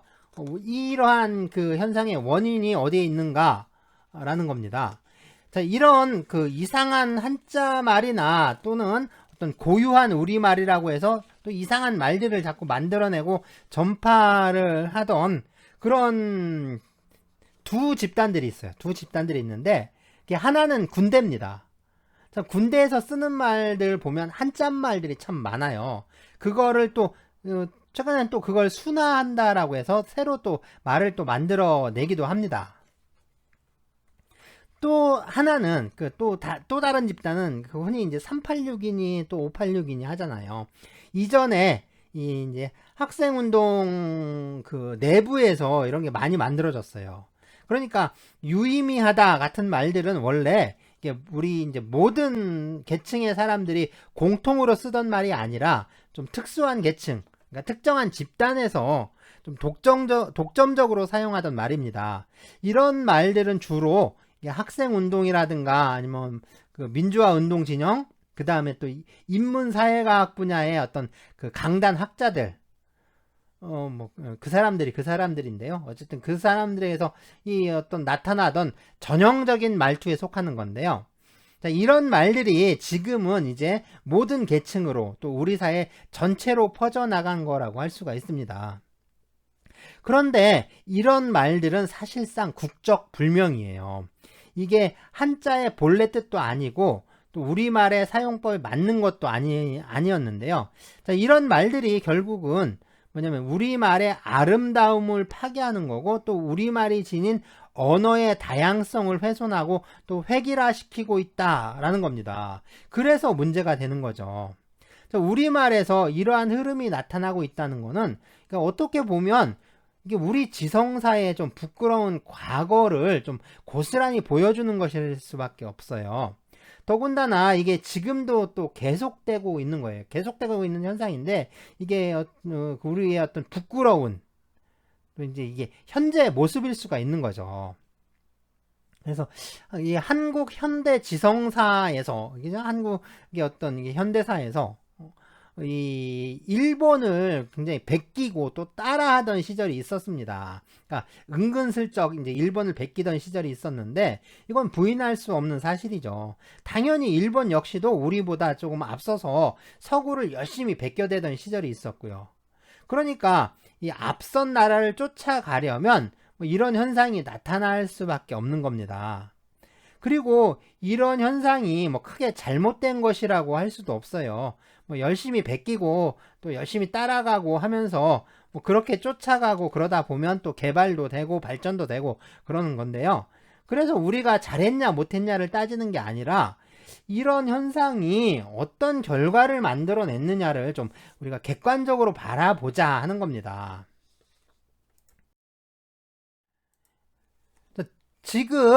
그렇죠. 지금 우리 사회는 이 식민지 시대에 태어나서 교육을 받았던 그런 분들도 계시죠. 그래서 이분들 세대는 일본 말이 또 외국어처럼 느껴지지는 않는데요.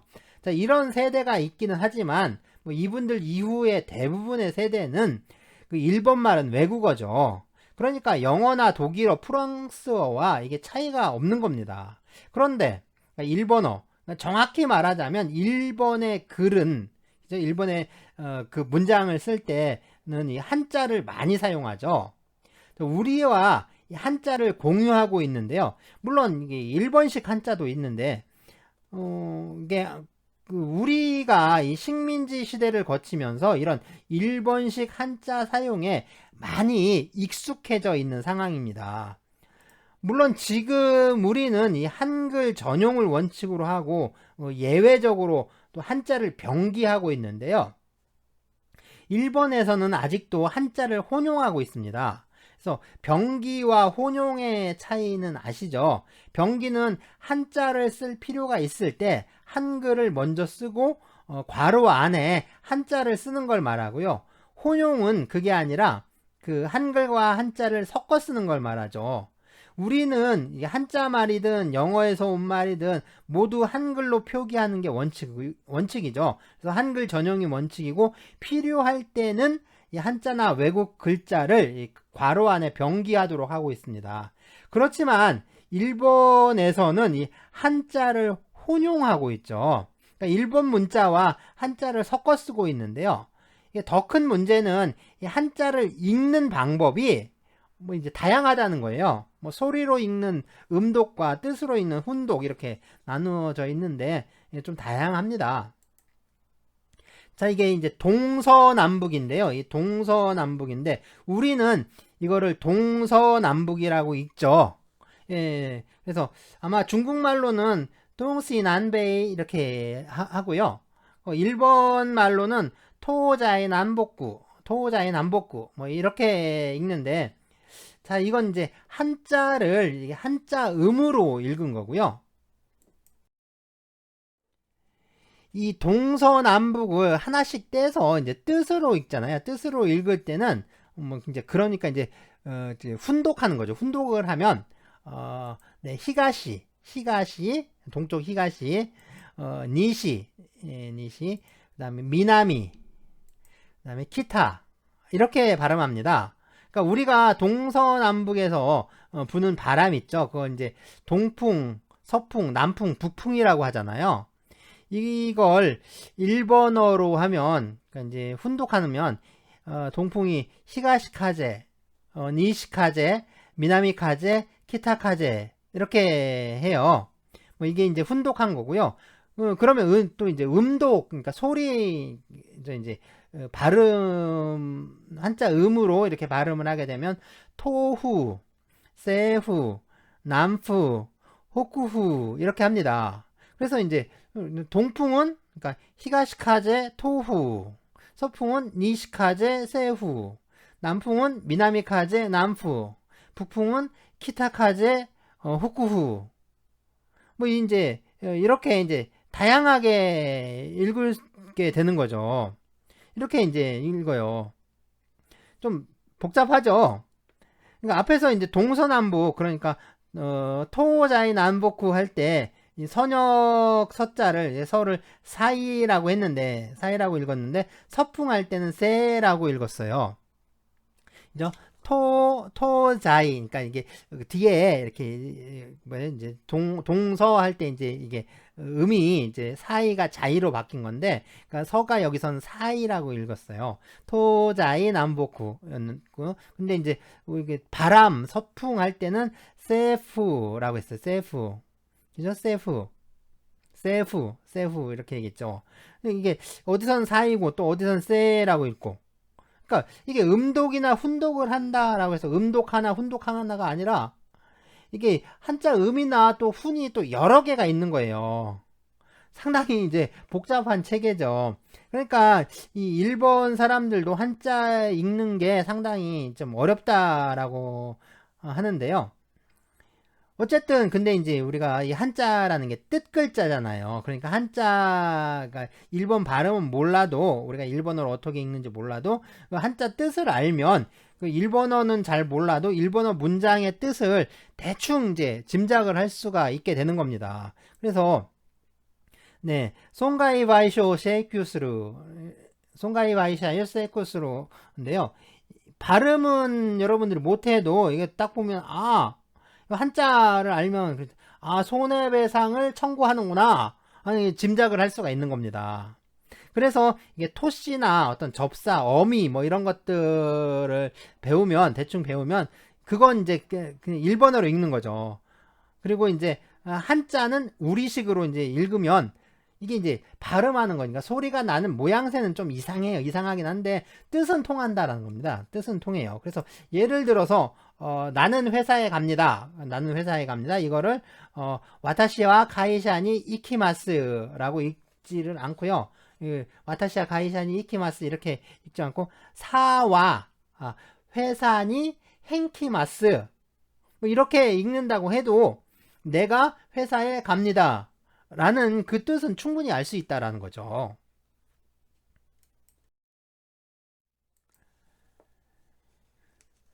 우리가 이 서양의 것, 그러니까 어떤 이론이라든가 학문 뭐 이런 것들을 그 서양에서 직접 수입하기 전까지는 결국엔 이런 방식을 통해서 일본을 거쳐서 들여온 거예요. 물론 이게 이제 식민지 시대에는 어쩔 수 없었던 건데, 이게 해방된 이후에도, 그리고 아주 최근까지도 계속 일본을 거쳐서 이렇게 들여왔다라는 겁니다.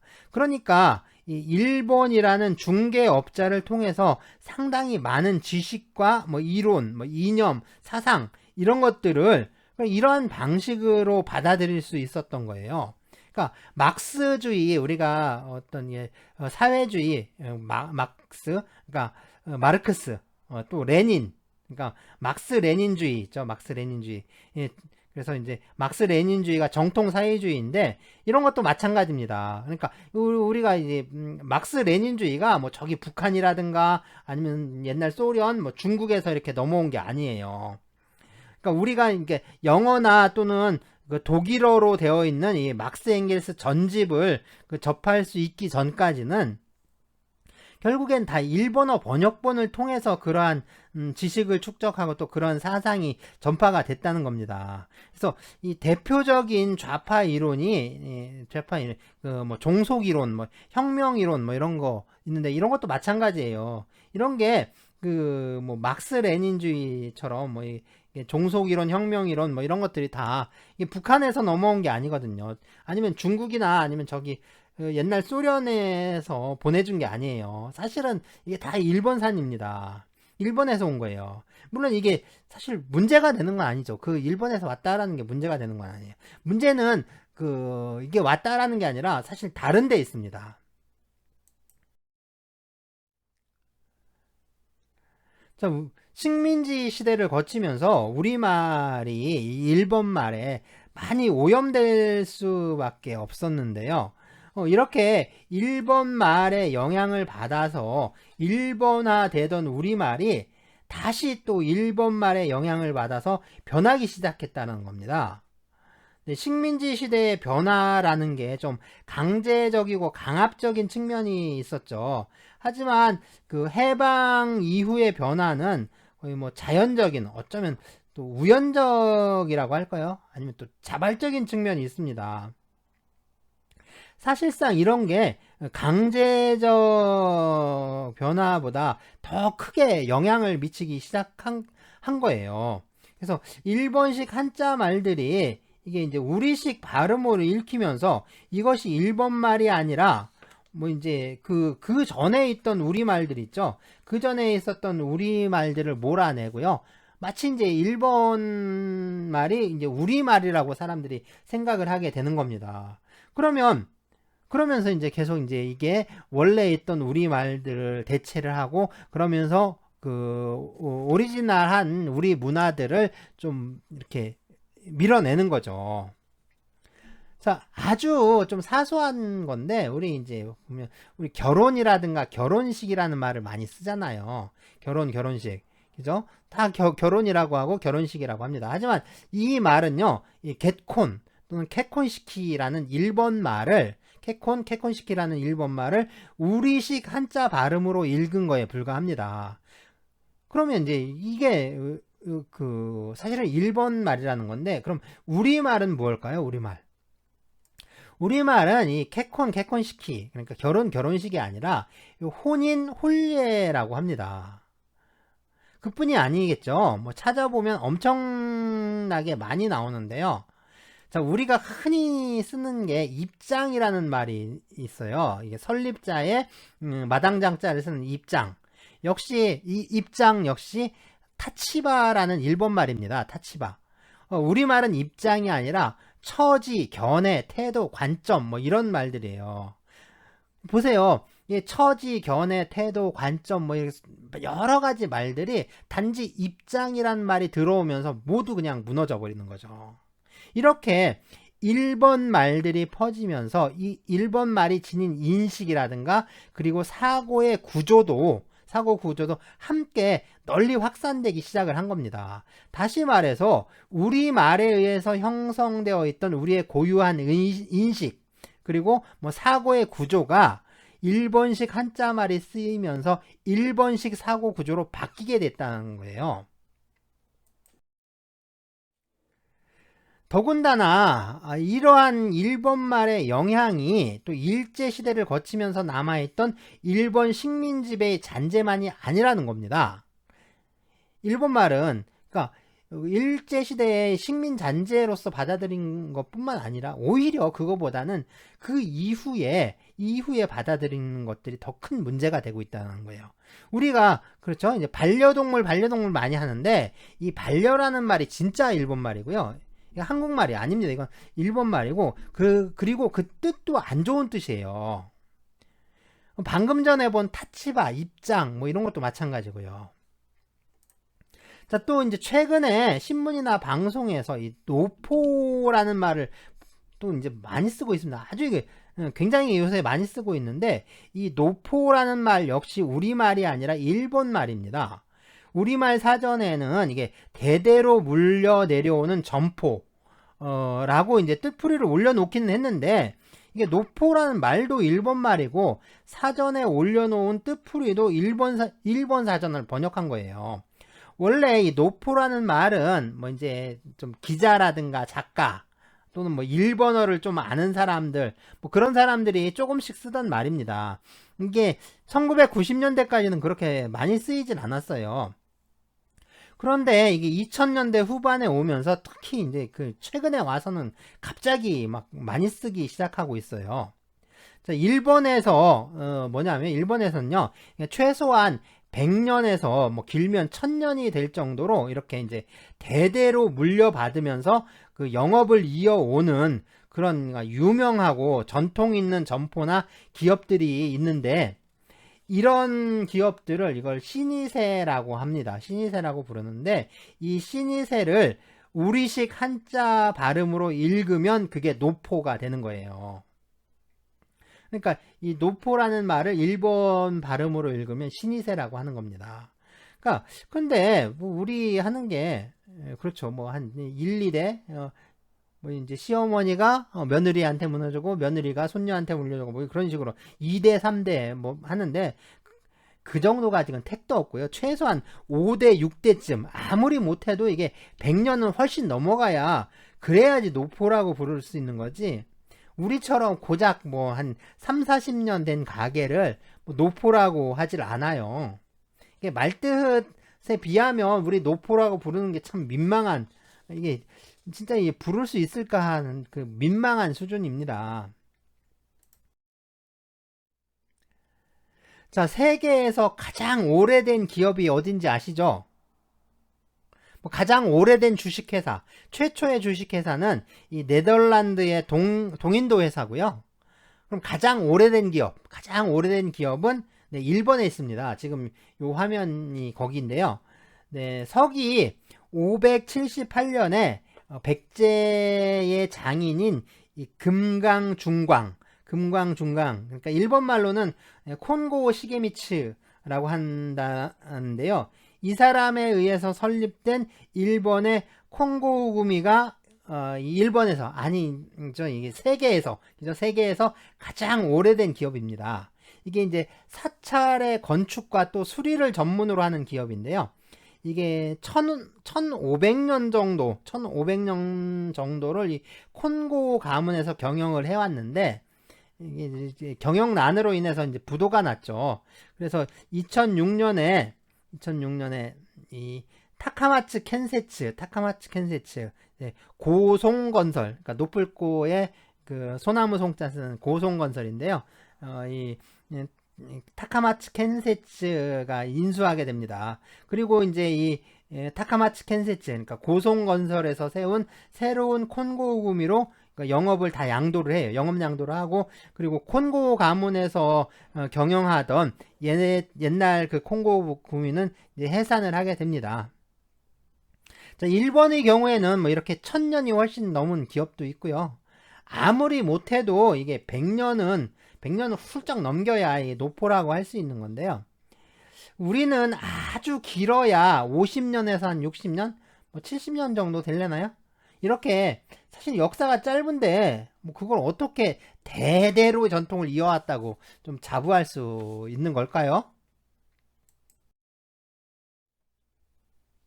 사실 우리 사회에 좀 안 좋은 버릇이 있는데, 이 다른 나라의 어떤 고급 문화라든가 좀 고급 언어를 받아들여서 아주 하찮은 말이나 그 문화로 만들어 버리는 거예요. 예를 들어서 이 서양의 어떤 귀부인을 부르는 말이 이 마담이라든가 레이디인데요. 우리나라에서 마담, 레디 어디 쓰나요? 그죠? 예, 술집 여주인을 마담이라고 하죠. 술집 여주인 마담이라고 하고, 예, 다방 종업원을 레디 줄여서 이제 속화시켜서 레지 하죠. 레지라고 하죠. 일종의 이제 속화 현상이라고 할 수가 있는데요. 그렇죠. 우리 아주 서양 위스키 17년 산이니 뭐 21년 산이니 사다가 그걸로 폭탄주 만들어 먹잖아요. 그런 것도 좀 그런 문화죠. 자, 어쨌든 뭐 이런 것처럼 일본의 신일세라는 것도 우리나라에 와서 노포로 이제 속화가 된 것이라고 볼 수가 있습니다. 어쨌든 노포는 대대로 이어오는 전통 있는 가게가 아니라, 사실 보면 이 방송에 한번 나와서 사람들이 알아볼 정도로 알려진 가게, 뭐 그쯤 되는 것 같아요. 그래서 노포보다는 요즘 많이 쓰는 그 맛집이 더 어울릴 수가 있는 거죠. 맛집이 뭐 오래 되지도 않았는데 뭐 오래됐다고, 그죠?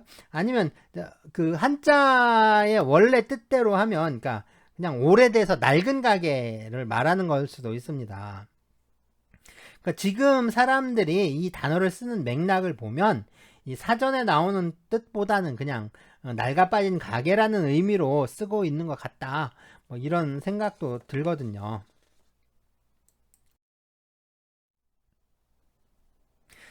자, 일본어 역시 우리에게 이 외국어라고 했는데 그런 점에서 뭐 영어나 독일어와 아무런 차이가 없죠.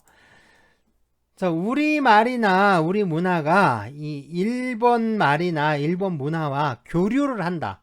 서로 교류한다. 그게 잘못된 건 아니죠. 오히려 그런 교류를 차단하는 게 문제고요. 또 그러한 어떤 국수주의적인 방침을 고수하는 게 더 큰 문제가 됩니다. 그런데 우리에게 어떤 일본어나 또 일본 문화를 대하는 어떤 기본적인 원칙 같은 게 있냐, 뭐 이런 생각이 들 때가 참 많아요. 그러니까 일본이라고 하면 눈에 그냥 쌍심지부터 켜는 사람들 있잖아요. 아니면 이제 감정을 앞세워서 무조건 반대부터 하고 보는 사람들 많죠. 근데 웃기는 건요, 그 사람들이 쓰는 그 일상의 언어 역시 일본말 투성이라는 겁니다. 이런 사람들은 그 자기가 쓰는 말이 일본 말이라는 걸 전혀 이해를 못해요. 그래 놓고 나서 일본 말이 문제라고 이렇게 합니다. 그래서 뭐 일본 말이 뭐가 문제냐 하면 한다는 얘기가 뭐 짬뽕, 스메끼리, 벤또, 바케스, 쓰나미, 곤조, 뭐 도코다이, 땡깡, 오카네, 뭐 나와리, 뭐 많죠.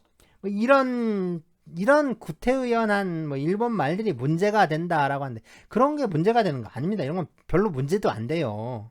뭐 굳이 그냥 뭐 그렇죠. 별로 문제가 안 되는 겁니다. 진짜 문제가 되는 건 그런 게 아니라 다른 데 있습니다. 다른 데에 있는데, 자, 짬뽕 아시죠? 짬뽕. 네, 1997년 이 문화체육부에서 발행한 국어 순화 용어 자료집이라고 있는데, 이 국어 순화 용어 자료집에 보면 이 짬뽕을 초마면이라고, 그 초마면이라고 순화해서 쓰라고 이렇게 되어 있어요. 또 최근에 또 인터넷에서 짬뽕을 검색하면 다 또 초마면이라고 이렇게 나옵니다. 또 보시면 또 요새 음식 칼럼니스트니 또 맛깨기니 하는 사람들 또 있잖아요. 그 사람들 하는 얘기를 또 들어보면 또 그럴듯해요. 그럴듯한데 사실 죄다 엉망입니다. 특히 그 황모 씨 있죠. 황모 씨라는 사람이 있는데, 그 사람이 전문가인 것처럼 많이 떠들고 다니는데 그냥 조금만 까봐도 그 이야기가 다 근거도 없고 다 논리도 엉망이고 진짜 헛소리만 하고 있어요. 그러니까 이런 사람들 말고 그런 사람들 얘기는 진짜 뭐랄까, 왜 그런 소리를 하고 다니는지 모르겠어요. 그런 사람들 말고 진짜 연구하는 학자들 있죠. 그래서 진짜 음식에 대해서 연구하는 학자들, 그런 사람들의 얘기를 들어야겠죠. 저기 이제 한국학중앙연구원이라고 있는데, 이 한국학중앙연구원에 이 주영하 교수라고 있어요. 이 주영하 교수가 이 음식 인문학자라고 합니다. 근데 이 주영하 교수가 연구를 해서 밝혀낸 게 있는데, 그거에 의하면요, 이 중국의 초마면과 우리 짬뽕과는 연관이 없다고 합니다.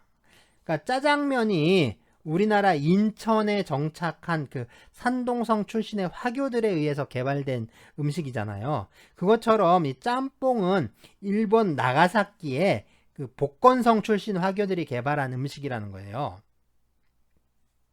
그러니까 19세기 일본 그 나가사키에, 그러니까 시카이로, 그러니까 이제 사해로라고 하는데, 지금 보이는 건물이 지금 그 사해로입니다. 물론 그 옛날 건물은 아니죠. 새로 진 건물인데, 이 사해로라는 음식점에서 개발한 그 중국 우동. 네, 그 당시에 이제 중국을 진화라고 했는데, 네, 영국을 그러니까 참 영어로 중국을 그 차이나라고 하잖아요. 차이나라고 하고, 근데 이제 프랑스나 독일어로는 신화라고 합니다. 신화. 이걸 한자 음을 빌려서 표기한 게 진화예요. 진화. 그러니까 우리 발음으론 진화인데 일본 발음으론 신화라고 읽어요. 신화. 그래서 이 우동이 또 일본 음식이잖아요. 우동이 일본 음식인데, 이게 중국 음식점에서, 그러니까 이제 이 사해로에서 우동 비슷한 걸 또 만들어서 판 거예요. 그러면서 이제 이거를 중국 우동이다라고 해서 이제 판 건데, 그래서 이 음식 이름이 이제 신화 우동입니다. 신화 우동이었는데, 이게 이제 신화 우동이라는 이름이 없어지고 짬뽕이 된 거죠. 이게 지금의 나가사키 짬뽕입니다. 이 음식이 결국에 이 중국 그 복건성에 탕로스미엔이라고 하는데, 탕로스미엔, 그러니까 이게 탕육사면인데, 이게 그 탕육사면이 일본에서 현지화된 음식이라는 거예요. 그러니까 이제 복건성의 탕로스미엔이 그 짬뽕이 된 거죠. 그러니까 국립국어원이나 또 인터넷을 통해서 유포가 되고 있는 이 짬뽕이 차오마미엔, 이게 초마면이라는 건데, 이 초마면이라는 건 근거가 없습니다. 이 초마면하고 짬뽕하고는 완전히 다른 음식이에요. 지금 우리가 이제 김치를 파오차이라고 했다가 문제가 되고 있잖아요. 근데 파오차이는 김치가 아니잖아요. 그런데 처음에 아무 생각 없이 김치를 파오차이라고 했다가 지금 이제 난리를 치고 있는 겁니다. 지금 이 난리 법석을 떨고 있는 건데, 이게 파오차이라고 번역하는 게 이게 문제가 되니까 요새 갑자기 신치라고 하자고 그래요. 신치. 우리 발음으로는 또 신기입니다. 신기. 참, 참 신기합니다. 그죠? 왜 이렇게 비싼 돈 들여가면서 아무 의미도 없는 짓들을 하는지 모르겠어요. 우리말이 있는데, 그죠? 왜 세계에서 통용되는 말도 아니고 중국에서 쓰는 말을 우리가 만들어서 또 그걸 써달라고 국어를 해야 되는지 모르겠습니다. 진짜 이 사람들의 머릿속에 뭐가 들어있는지 이게 궁금하죠? 자, 봅시다. 중국의 이 채소 절임이요, 이 파오차이만 있는 게 아니죠. 이 채소 절임을 그 옌차이라고 하는데요. 이 옌차이라고 하는데, 이게 파오차이만 있는 게 아니라 뭐 동차이, 싼차이, 자차이 뭐 이런 게 있대요. 발음하기도 힘들어요. 그죠? 옌차이, 파오차이, 동차이, 싼차이, 자차이 뭐 이런 게 있다는데, 자, 그러면 이제 우리 김치를 보자는, 김치.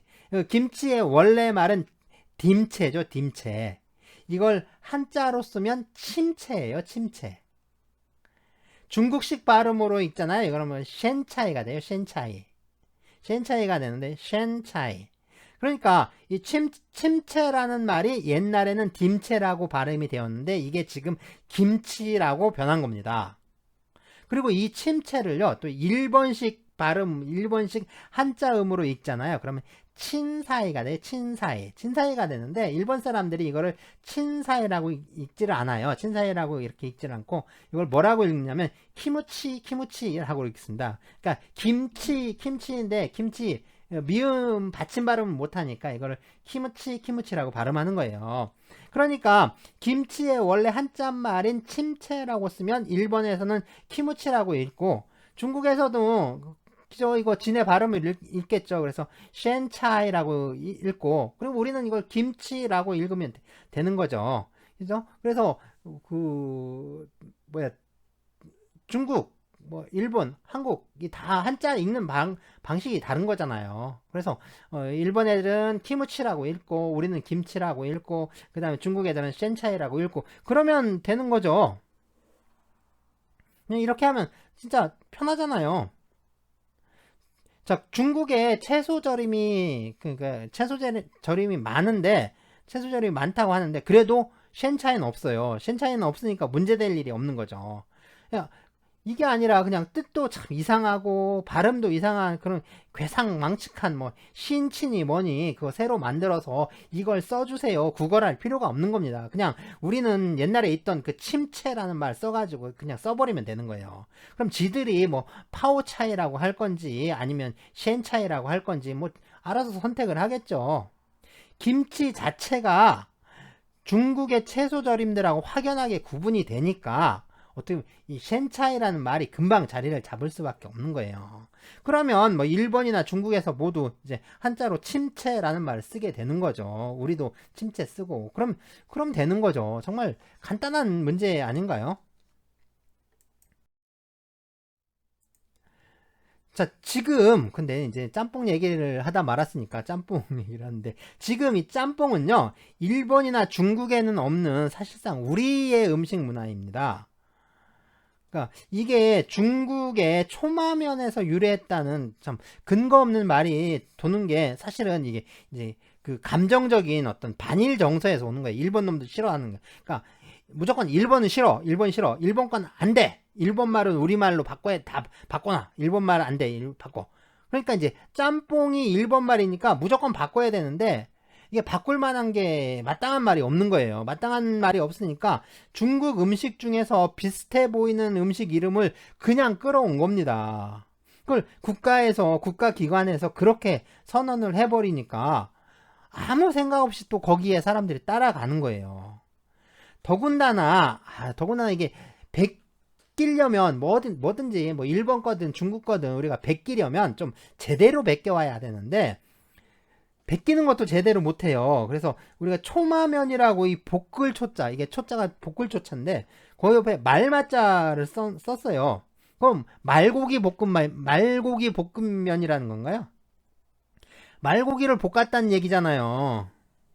근데 이게 말마자가 아니라 이 만호마자를 쓰는 겁니다. 만호마자를 쓰는 건데 근데 이게 중국어로 중국 사람들이 한자를 그대로 안 쓰죠. 간자 아주 간편하게 간자라는 걸 쓰는데 이게 만호마자를 간자로 쓰면 말마자가 되는 거예요. 그런데 우리는 한자를 쓸 때 간자를 쓰진 않죠. 우린 정자를 쓰잖아요. 정자를 쓰니까 그러니까 말마자를 쓰면 안 되고 이 정자인 만호마자를 써야 되는데 그냥 베껴오니까 중국 거 베껴오니까 이 말마자를 쓰는 겁니다. 초마면 할 때 차오마미엔 해가지고 이 말마자를 쓰고 있어요. 이 정도면 진짜 아무 생각이 없는 거 아닌가요? 내 생각에는 아무 생각이 없는 것 같아요.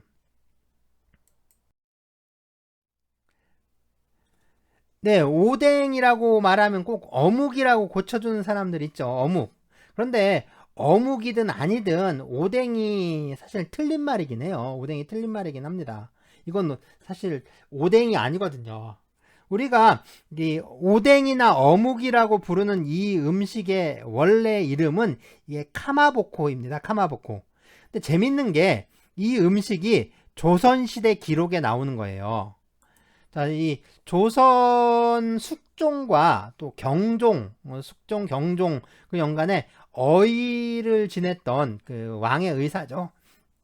그 이시필이라는 사람이 1720년경에 이 소문사설이라는 책을 편찬을 합니다. 이 소문사설이라는 책을 편찬하는데 거기에 이 가마보곶이라는 이름으로 이게 나와요. 일제시대에는 당연히 카마보코라고 불렀겠죠. 가마보코 했겠죠. 자, 이거를 해방 후에 이걸 뭐라고 바꿨냐면 생선무기라고 바꾼 겁니다. 생선무기라고 들어보셨어요? 근데 생선무기라고 사람들이 안 해죠. 사람들이 안 하고 보통 뭐라고 했냐면 이거 그 전에 이거 템뿌라라고 했잖아요. 덴뿌라 그죠? 덴뿌라 또는 지금처럼 이제 오뎅이라고 불렀는데요. 이 덴뿌라는 그 템뿌라 그러니까 이게 아마 포르투갈 말일 텐데요. 템페라에서 온 말입니다. 이게 튀김을 의미하고요. 그 다음에 오뎅은 또 이거 국물 요리죠. 국물에 끓인 걸 말합니다. 그래서 이게 생선묵이 안 먹히니까 이게 이제 어묵이란 말을 좀 강제한 거예요. 어묵이란 말을 강제한 겁니다. 그런데 묵이라는 게 그렇죠. 묵이라는 게 또 찌거나 끓인 다음에 이걸 차갑게 식혀서 또 굳히는 음식이잖아요. 혹시 기름에 튀기는 묵이라고 들어보셨어요? 기름에 튀기는 묵. 이게 그래요. 좀 카마보코든 아니면 덴뿌라든 또 오뎅이든 뭐 이게 그렇게 뭐가 문제가 되는 걸까요? 그렇게 뭐 큰 문제가 되나요? 우리가 이제 우동을 또 가락국수로 바꾸려고 했다가 실패했는데 지금 가락국수가 있긴 한데 우동하고는 좀 다른 음식이 돼버렸죠. 가락국수. 우동은 지금 계속 그냥 우동으로 남아있죠. 그러니까 도대체 이게 뭐가 문제일까요?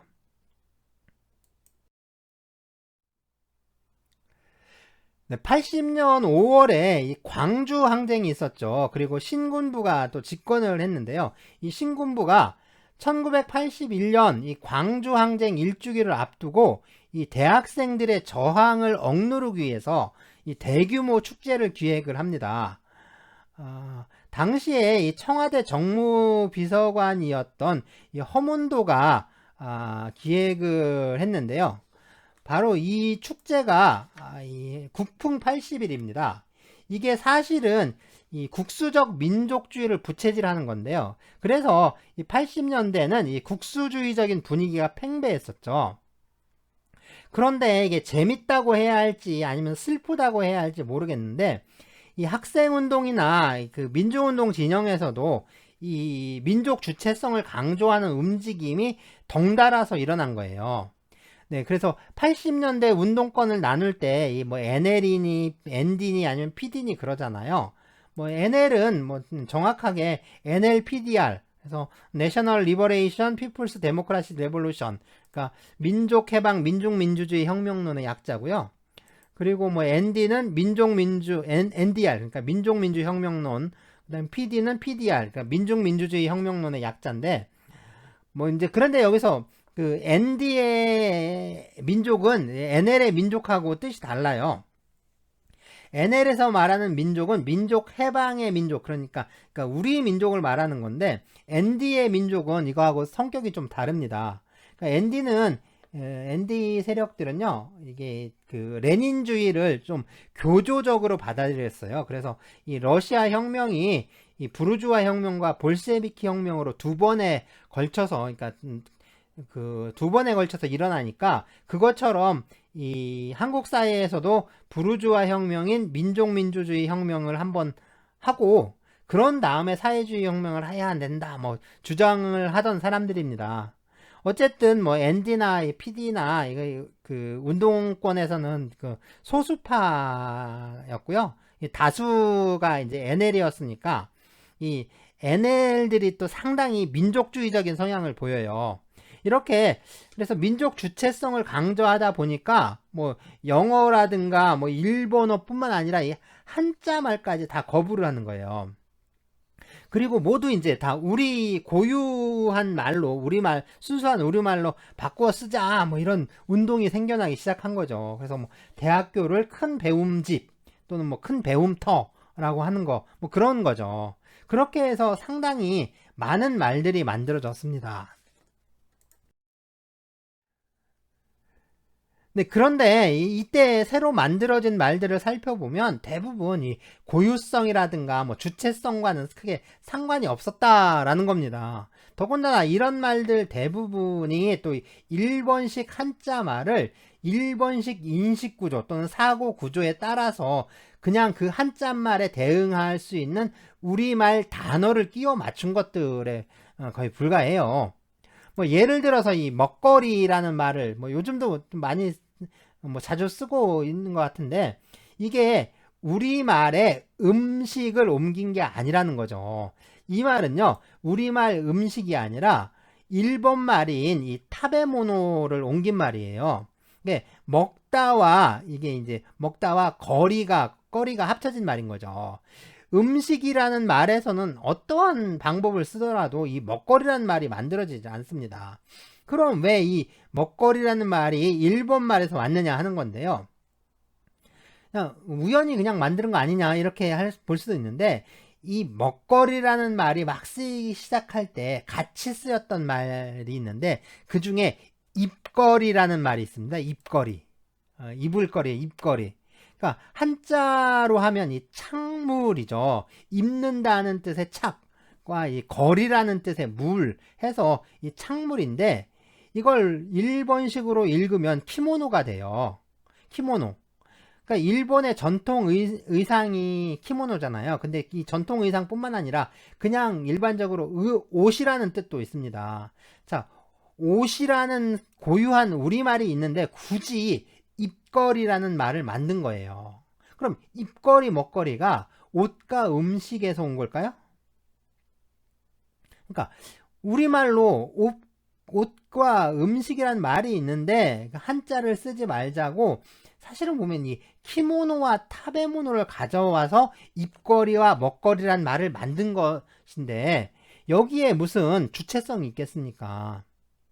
물론 의도적으로 이게 일본 말을 번역한 건 아니죠. 일본 말을 이 사람들이 뭐 의도적으로 번역한 건 아닌데, 하지만 이미 뭐냐면 일본식 한자에 익숙해져 있는 거예요. 네? 제가 말씀드렸잖아요. 그 일본 책들 어떻게 읽는지. 그래서 거기에 이미 익숙해져 있다 보니까 인식이나 사고 자체가 일본식으로 이루어지는 겁니다. 그러니까 옷과 음식이라는 그게 머릿속에 있는 게 아니라 이 타베모노, 그러니까 식물, 그 다음에 키모노, 그러니까 창물, 이게 머릿속에 있는 거예요. 그러니까 이게 옷과 음식을 대체해 버리는 거죠. 그리고 이거를 우리말, 그 고유한 어떤 우리 순수한 우리말을 집어넣으니까 이게 그 입거리, 먹거리가 돼버리는 거죠. 이런 식으로 바뀌어버린 겁니다. 그러니까 입거리든 먹거리든 그 글자 생김새가 우리말 형태로 되어 있다라고 해서 그게 곧바로 우리말이 되는 게 아니잖아요. 우리말이라고 할 수가 없잖아요.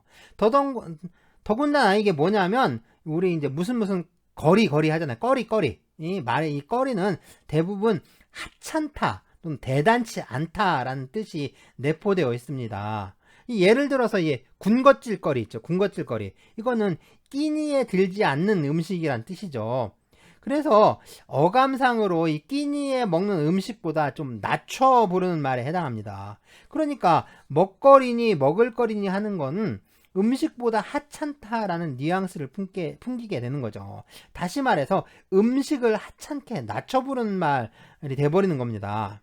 그러니까 먹거리, 입거리뿐만 아니에요. 뭐 새내기, 목고지, 참 많은 말들이 만들어졌는데, 이게 우리말이라고 하는데 사실은 국적불명의 말들입니다. 그런데 이런 말들이 우리 사회가 민주화가 되고 또 민주화 운동을 이끌었던 그 세대가 주류가 되니까 이런 말들도 힘을 얻어서 이게 사회 전체로 확산이 돼버린 거예요. 물론 우리가 이제 일본을 거치지 않고 이 서양으로부터 이론이나 사상, 학문을 이제 지금은 이제 직수입하게 됐죠. 그리고 이제 일본 문화가 개방되면서 더 이상 은근슬쩍 이제 베껴오는 짓도 금방 들통이 나게 됐는데, 하지만 이미 형성된 어떤 지적인 인식이나 사고 구조는 쉽게 변하지 않는 겁니다. 그러니까 새롭게 들여오는 것들 역시 이전에 형성된 구조를 바탕으로 체계화되는 거예요. 그러니까 일본 거를 새로 들여오든 아니면 서구의 것들이 들어오든 이미 일본 문화에 의해서 형성된 그 구틀 속에서 계속 왜곡된 형태로 받아들여지게 되는 겁니다. 이게 걷잡을 수가 없는 거죠. 그렇다 보니까 뭐 유의미하다, 먹거리, 유증상자 이런 괴상한 말들이 계속 걷잡을 수 없이 널리 쓰이고 만들어지고 이게 또 막 순수한 우리말인 것처럼 국어사전에 실리게 되고 그러는 겁니다. 그래서 아무리 국어사전에 실렸다고 해도요, 이런 말들을 어떤 정상적인 우리말이라고 할 수 있느냐, 그게 참 의문인 거죠. 자, 앞에서 채소는 우리말이고 야채는 일본말이다 라고 하는 사람들이 있다라고 했는데 사실 이건 좀 그렇다라고 자신할 수 없습니다. 채소든 야채든 과일이든 뭐 순수한 우리말이 아니라 사실 보면 이제 베지터블이나 프루츠라는 그 서양 말을 번역한 개념이 돼버린 거예요. 그러니까 생김새는 우리말이지만 그 속에 담겨진 뜻, 그러니까 그 개념은 서양계 돼버린 거죠. 뭐 홈페이지 있죠. 홈페이지를 누리집이라고 하고 또 네티즌을 누리꾼이라고 이제 바꿨어요. 그죠? 그래서 누리집, 뭐 누리꾼 이런 말 많이 쓰는데 그런데 전에 우리 이제 컴퓨터를요. 샘틀 아주 오래된 컴퓨터인데 이런 컴퓨터 쓸 때 컴퓨터를 샘틀이라고 쓰자. 그 다음에 마우스는 뭐 다람쥐라고 하자. 뭐 이런 식으로 바꾸려고 시도를 했는데 물론 이제 실패했죠. 했지만 어쨌든 이게 샘틀이든 뭐 누리꾼이든 이 소리와 생김새는 우리말이긴 해요. 우리말이긴 한데 의미는 서양말인 거죠. 그런데 뭐 이게 꼭 나쁘다, 옳지 않다라고 할 수는 없는 겁니다. 또 이러한 이런 현상이 일어난다라고 해서 우리가 심각하게 고민해야 하는 문제는 아니라는 거죠. 그러니까 오히려 우리가 걱정해야 하는 건 이 컴퓨터를 샘틀로 바꿨어야만 주체적이고 또 우리말을 지킬 수 있다라고 생각하는 게 더 위험하다. 그게 더 위험한 생각이라는 거예요. 우리말이나 우리 글의 아름다움이란 게 꼭 이런 배타적인 울타리 속에서 그렇게 보호가 돼야 한다면 그래 이게 지켜질 수 있는 거라면 사실은 그렇게 믿는 거 그게 믿음이 아니라 사실은 그냥 독선이죠.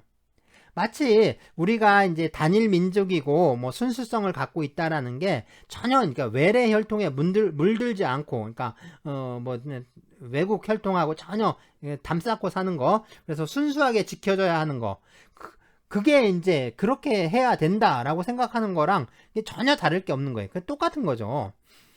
꼭 그래야만 이 우리말과 우리 글이 아름답게 유지된다라고 생각한다면 이거는 이 주체성과 배타성을 서로 혼동하는 것이라고 할 수가 있습니다. 사실 컴퓨터라는 게 우리 고유 문화에서 출현한 게 아니니까 컴퓨터란 말과 개념이 들어오는 건 당연한 현상이고요. 그리고 이 컴퓨터를 또 샘틀이라고 바꿔 쓰자라고도 할 수 있습니다. 그게 잘못된 건 아니죠. 문제는 이 샘틀이란 말이 주체성보다는 이 문화적 다양성이라는 측면에서 아주 바람직하다라는 겁니다. 그러니까 컴퓨터라는 말을 금지시키고 샘틀이라는 말만 쓰게 한다면 그건 주체성도 아니고 다양성도 아니죠. 그건 강압이고 또 폭력에 불과합니다. 그런데 지금 우리는 이 문화적 다양성이 인정된 사회에서 살고 있는 건지 아니면 여전히 또 강압적이고 또 폭력적인 사회에서 살고 있는 건지 좀 생각해 봐야 되지 않을까요? 토마토는 과일일까 채소일까? 이 문제에 대해서 어떠한 다양성이 자리 잡고 있는 건지 아니면 하나의 획일성에 불과한 건지 좀 진지하게 이걸 생각을 해 봐야 합니다. 어쩌면 우리가 우려해야 하는 건요, 이 다른 나라의 말이나 사고, 사상, 문화, 뭐 이런 것들이 들어오는 게 아니라 그것들이 들어오면서 일어나는 어떤 개념적 획일화라는 거, 그리고 그것으로 인한 어떤 다양성의 훼손이라는 겁니다. 이게 가장 우려해야 하는 일들이죠. 네, 많이 길어졌는데, 예, 이제 다음 시간에 그냥 이어서 하기로 하고요. 그런데 이 말의 문제가 지금 하고 있는 이 문제가 노사관계와 무슨 관련이 있느냐 뭐 이렇게 생각하실 수는 있겠지만 우리 수업에서 중요한 건요 이 노사관계보다 뒷부분에 있는 사례 연구 쪽입니다. 그러니까 관계보다는 연구가 중요한 거죠. 그래서 이 연구 방법론에 대해서 설명을 하다 보면 가끔 이렇게 과목과 상관없어 보이는 이야기도 많이 나오고 하지만 이게 꼭 전혀 상관이 없는 게 아닙니다. 다 필요한 얘기들이고요. 그래서 자세한 거는 다시 다음 기회에 말씀을 드리기로 하고요. 그럼 출석 과제인데요. 수업 내용이 기니까 출석 과제는 정말 간단하게 아주 수업 내용과는 상관없어도 되는 거니까 아주 간단하게 하죠. 그래서 앞에서 짬뽕 얘기 나왔는데 네, 그래서 중국집에서 음식을 시킨다면 이 짜장과 짬뽕 중에 이제 무엇을 고르실 건지 뭐 이제 짜장이나 짬뽕 딱 둘 중에 하나가 아니라 짜장이나 짬뽕 종류 중에서 고르시면 됩니다. 뭐 간짜장이나 유니짜장, 삼선짜장, 뭐 사천짜장, 뭐 굴짬뽕, 해물짬뽕, 차돌박이 짬뽕, 뭐 삼선짬뽕, 나가사키 짬뽕, 뭐 종류도 많죠. 그러니까 뭘 고르셔도 상관없어요. 뭘 메뉴 하나 고르시고 뭐 이제 왜 이게 좋은지 간략하게 한번 적으시면 될 것 같아요. 당연히 뭐 5줄까지 적을 필요는 없습니다. 간단하게 그냥 간략하게 적으시면 됩니다.